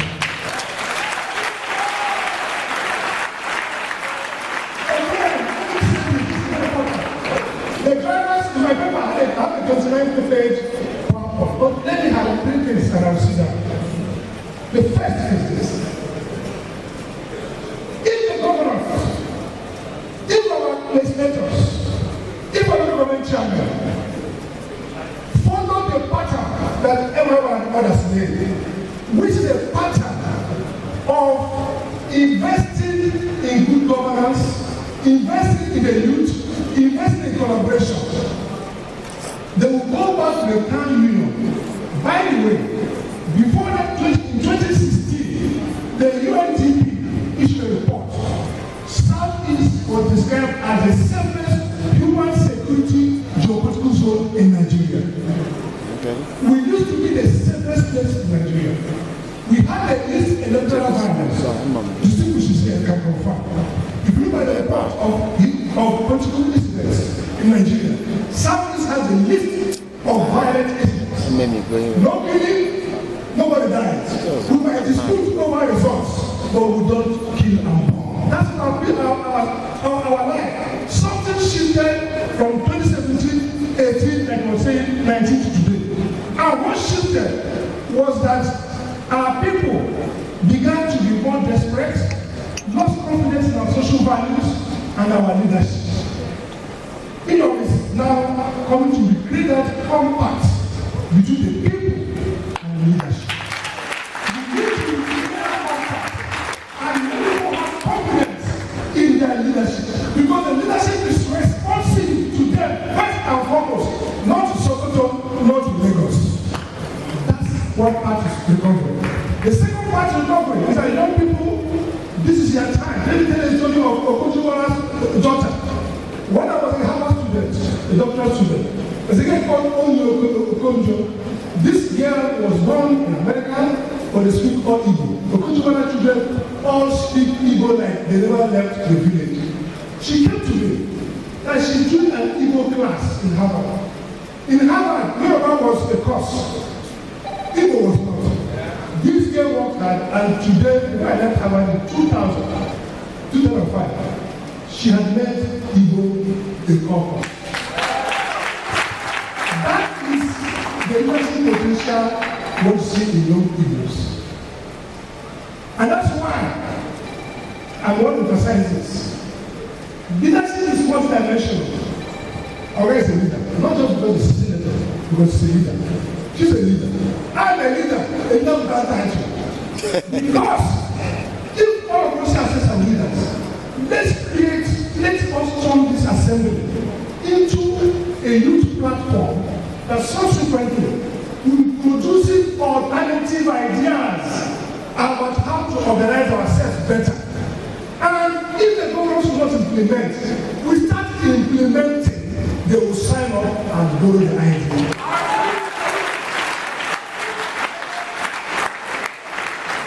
And that leads me to 3 things that have changed the world. The world has changed in 3 ways. First, a guy called Thomas Friedman, the New York Times reporter, columnist. You know the book called The End of the World is Brass. He became a government. Terrorists and bandits use technology to terrorize. Let us, people, use living on technology to create influence for good. You are empowered by technology, by social media. So stop hiding and saying, let them leave. Step out.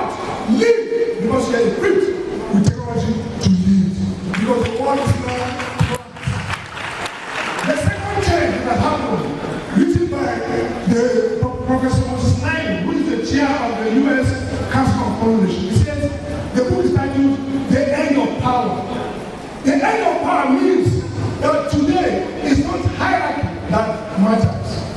It's network. If we organize ourselves, it doesn't have to be president, deputy governor, and the power. The power is in networking and breaking through hierarchy to create impact.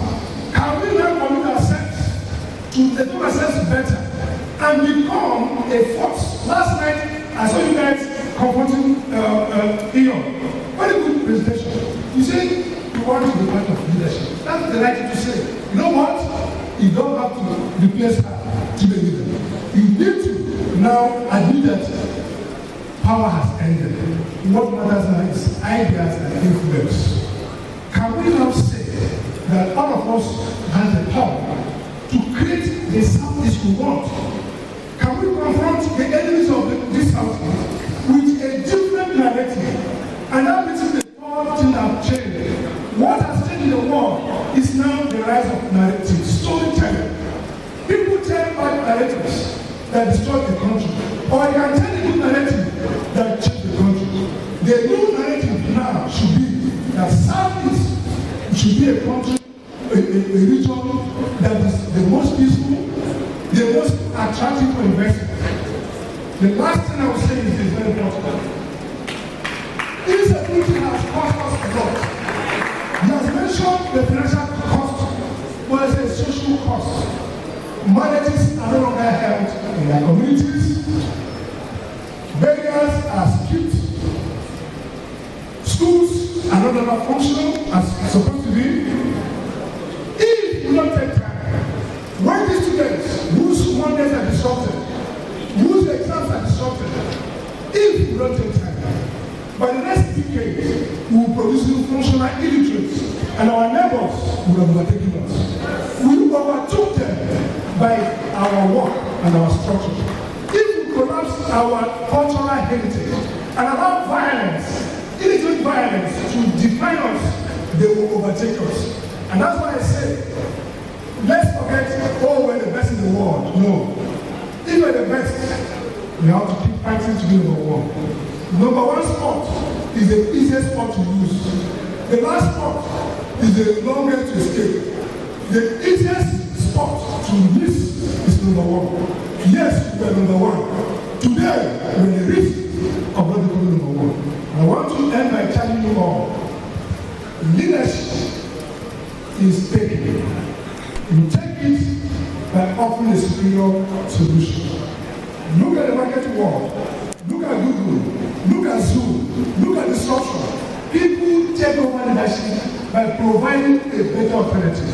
And the best solution for Southeast now is not fighting, it's not killing. It is courageously asserting that we, Southeast, we are going nowhere. It's by admitting we are going to make target a public holiday. Help will fall. It's by saying we are going to put a memorial, a set date for everybody who died in the Civil War. If you do that, you will express, you will exercise the people of insecurity.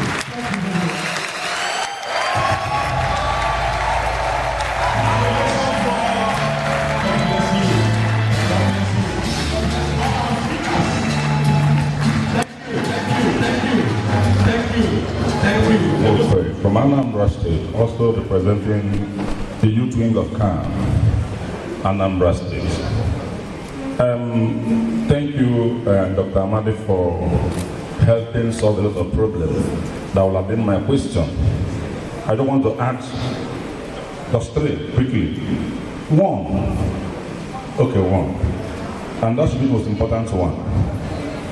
As a follow-up to what we could do to save, to help our Southeast youth, I grew up in a village, a small village called Isiago.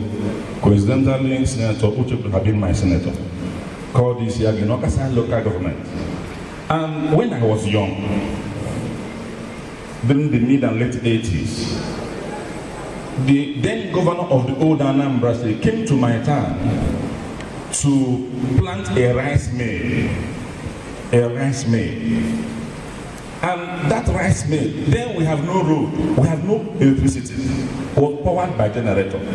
And virtually all the community around us were coming to mill their rice in my community. And it was from there that we begin to survive. And when I took my common trans, I was one of the best from the village without road and without lights. And I grew up to know we have so many farm settlements. But these days, what happened to this settlement? Agriculture has died. And leaders will share keke, will share okada. And we forced you that will survive in the village. My parents were rich with agriculture because the government was coming there. And the governor came there. When that rice mill was planted, he came from Enugu to come and open the rice mill. That was my first time to stand for the governor. So please, I want to appeal and I want to ask, what can we do to revive the agriculture, farm settlements? Igbos are importing almost their food. Thank you. A round of applause. So, Imo State, Abia State, Kogi State, Anambra State. If you come up here, just go straight to the question. And then have just 3 seconds to just ask your question and they will answer you. Thank you very much. All the way from Abia State. Please, sir, my question is based on what one of the speakers said today, that we should also find or involve or engage ourselves in leadership. Now, my question is, what can be done to any youth that doesn't belong to any political party? Because sometimes we see that a certain amount of money is being appropriated to the youth under the Ministry of Youth Development. But sometimes we don't know how they use this fund, because to my best of knowledge, I know that at the end of the year, how they use the Chegahu. So how can we go and ask questions? Can we do Chegahu there? That's my question. All right. My name is OK Cosmos Reality. My question is a very simple question. The Igbo youth or the Igbo culture is not associated with violence. I want to ask, sir, violence does not exist in a vacuum. And we will see in our culture today that leaders, let's take the Ezilo, for example. If you run a research, you'll see that it is politically motivated. And who are these political leaders who motivated that? It's from leaders. How then will the youth sit to be subjugated? Or how will the youth resist the leaders when they are making us hungry? An hungry man is an angry man. God bless you.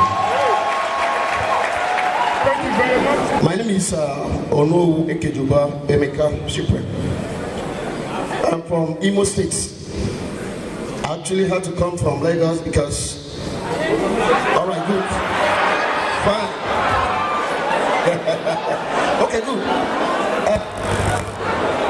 The commissioners present, my DG, I want to appeal and ask a presenter, first presenter here, Prof, said that we should mount pressure to demand for restructuring. And this restructuring has some legislative undertone. And now in the Senate, you know, we are shortchanged. We are about 15. Right now, we're talking about creating the 6th Igbo state. And most of our governors are, having different camps. My question is, DG, can you convey to the governors that we are appealing to them, we the youth of the Southeast are appealing to them, not to give opportunity to Southerners to create one state. Yes, I'm appealing to you and asking you to convey to them, to unite and give us one more Igbo state, so that we will stand firmly where others are standing and have that legislative voice. Thank you very much.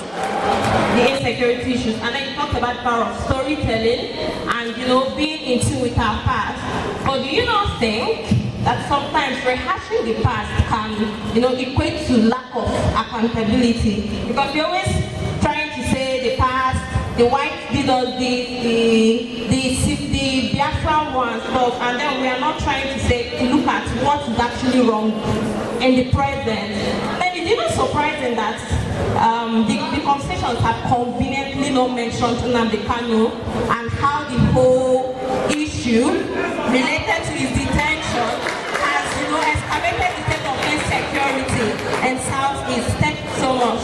Ma'am, Uche Kulife, you inspire me. Thank you very much. So we have to round up with, no, another question, please. So we have 4 questions already. So Udenta reminded me about 1970 to 1975, when a man called Obadi Asika, unfortunately much vilified in Igbo historiography.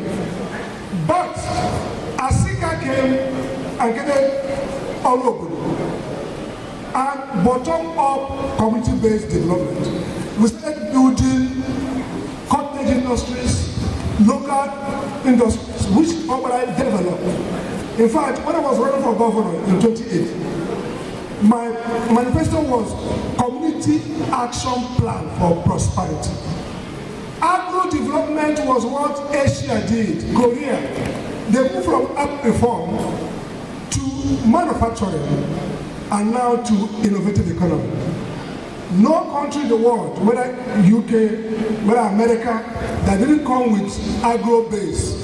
So for example, unemployment, why can't the state governors declare a massive agro and pay graduates real salaries, let's say 200,000, be part of growing food for economic development, for food security. It can be done. And should be done. So I agree with you on that. Now somebody talked about violence. Yes, my sister. He talked about, I think somebody asked the question, Doraman, yes, about violence. You see, when I was writing my PhD, I wrote what I call discursive violence. Discourse as a violence. So violence does not mean physical. You can do the violence of ideas, disruption, challenging narratives. The danger of physical violence, and let me be very upfront. I went to court in 2018 to get bail on 433 IPOB, so-called IPOB women who were detained over there. I went to court, magistrate court.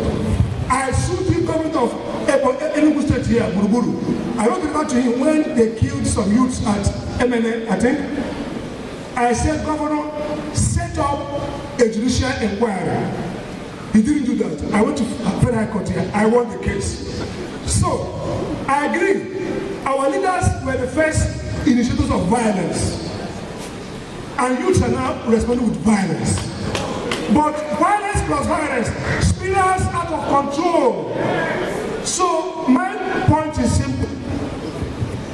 We shouldn't allow private sector-based militia. Never. Any people who allow private people to have soldiers and armies, they are gone in history. Look at Congo. Anywhere, no matter the cost, we should use what Udenta called democratic intercession. Engage our leaders. Violence plus violence is lawlessness disorder. So, let's give a round of applause. And incidentally, I think he came from your state, right? Yeah, he's from your state, I just state now, right? Okay, you're from Imo. I think from the experience I've had as the Commissioner of the Ministry of Youth Development, the fund that is allocated to the ministry is fairly used for the youth. There are youth programs. Hold on. How? Let me tell you how. Now, you are the youth.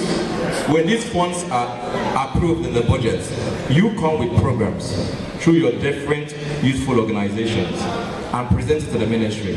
It will be a partnership. Those programs will be funded by the Ministry of Youth. God bless you. Okay. Okay. Hello.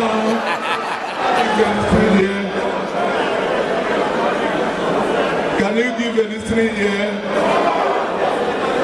So, yes, somebody asked about the money being appropriated for youth. Yes. Money is appropriated for youth activities at the budget, and it is not meant to call youth and start sharing the money. It is not for the purpose. It is for programs that comes from the youth, and it's left for the youth, like Youth Council, who is the umbrella youth organization. They come with the programs, and that it will be used. It is money appropriated in the budget, and not money appropriated to the ministry to share for the youth. So I think you should go more for that to make inquiry. There's no money appropriated for sharing to the youth. Thank you. Yes, about restructuring. But before I hand over the mic, hello, can I have your attention, please? Hello, can I have your attention, please?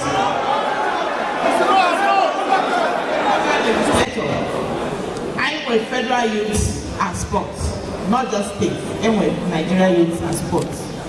Any money in a budget, not a budget for a purpose. If you budget to buy camera, in Nigerian budget or state budget, that money will be used to buy camera. You cannot budget for goats in a budget, in any budget, whether state or federal. You use the money for buying of goats to use it to go and buy freezer. It's not possible. So, and there's no government that will budget for dashing youth money. They can budget for grants. Grants are put in some budget, either federal or state budget. And the grants, like 50,000 naira grants, the federal government is giving. There must be a process. Government is about process. Nobody will dip hand. Even commissioner has no right. It's not even an authorizing signatory to account of his ministry. Every ministry has accountant general, has accountant, permanent secretaries, and accounting officers of the ministry, not the appointed officer. No appointed officer signs any check for any government. It must be the civil servant, either by permanent secretary and director of finance of that ministry. That's how it works. So they are the ones who are approving authority by nomenclature of being commissioner.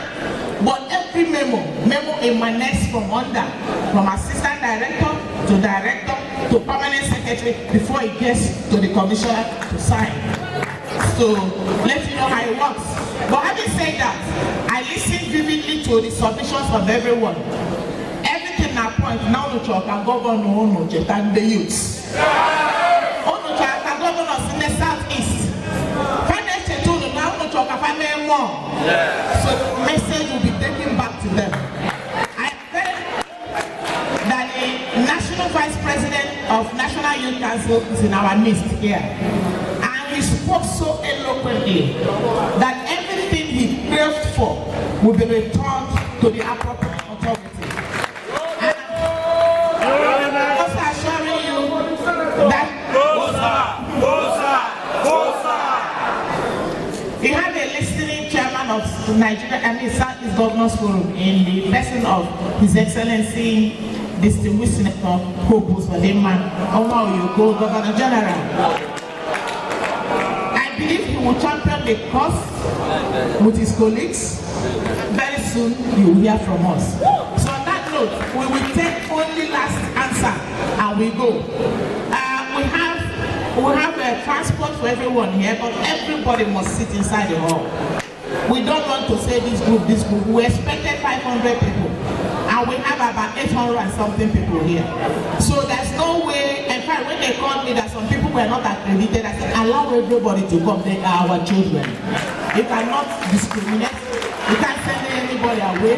We will, no matter what it is. But I want to clear the air that this program, when you sponsor this program, an NGO. It's not the Southeast Governors Forum that sponsored it, or an NGO that sponsored it. So now, when you're going, imagine from support from an NGO willing trust of the Southeast. If the person is also from Southeast, and also they have got able to support. The process of the government cannot support in the youth. Individuals can equally support the youth. So on that note, thank you so much for coming and God bless you all. But everybody must be inside the hall, not outside. If you're outside the hall, unfortunately, we can't come there to serve you. So everybody will move inside the hall. We will see you as you're seeing you, you're going outside to depart to your destinations. And as you're going back, may God take you back safely in Jesus' name.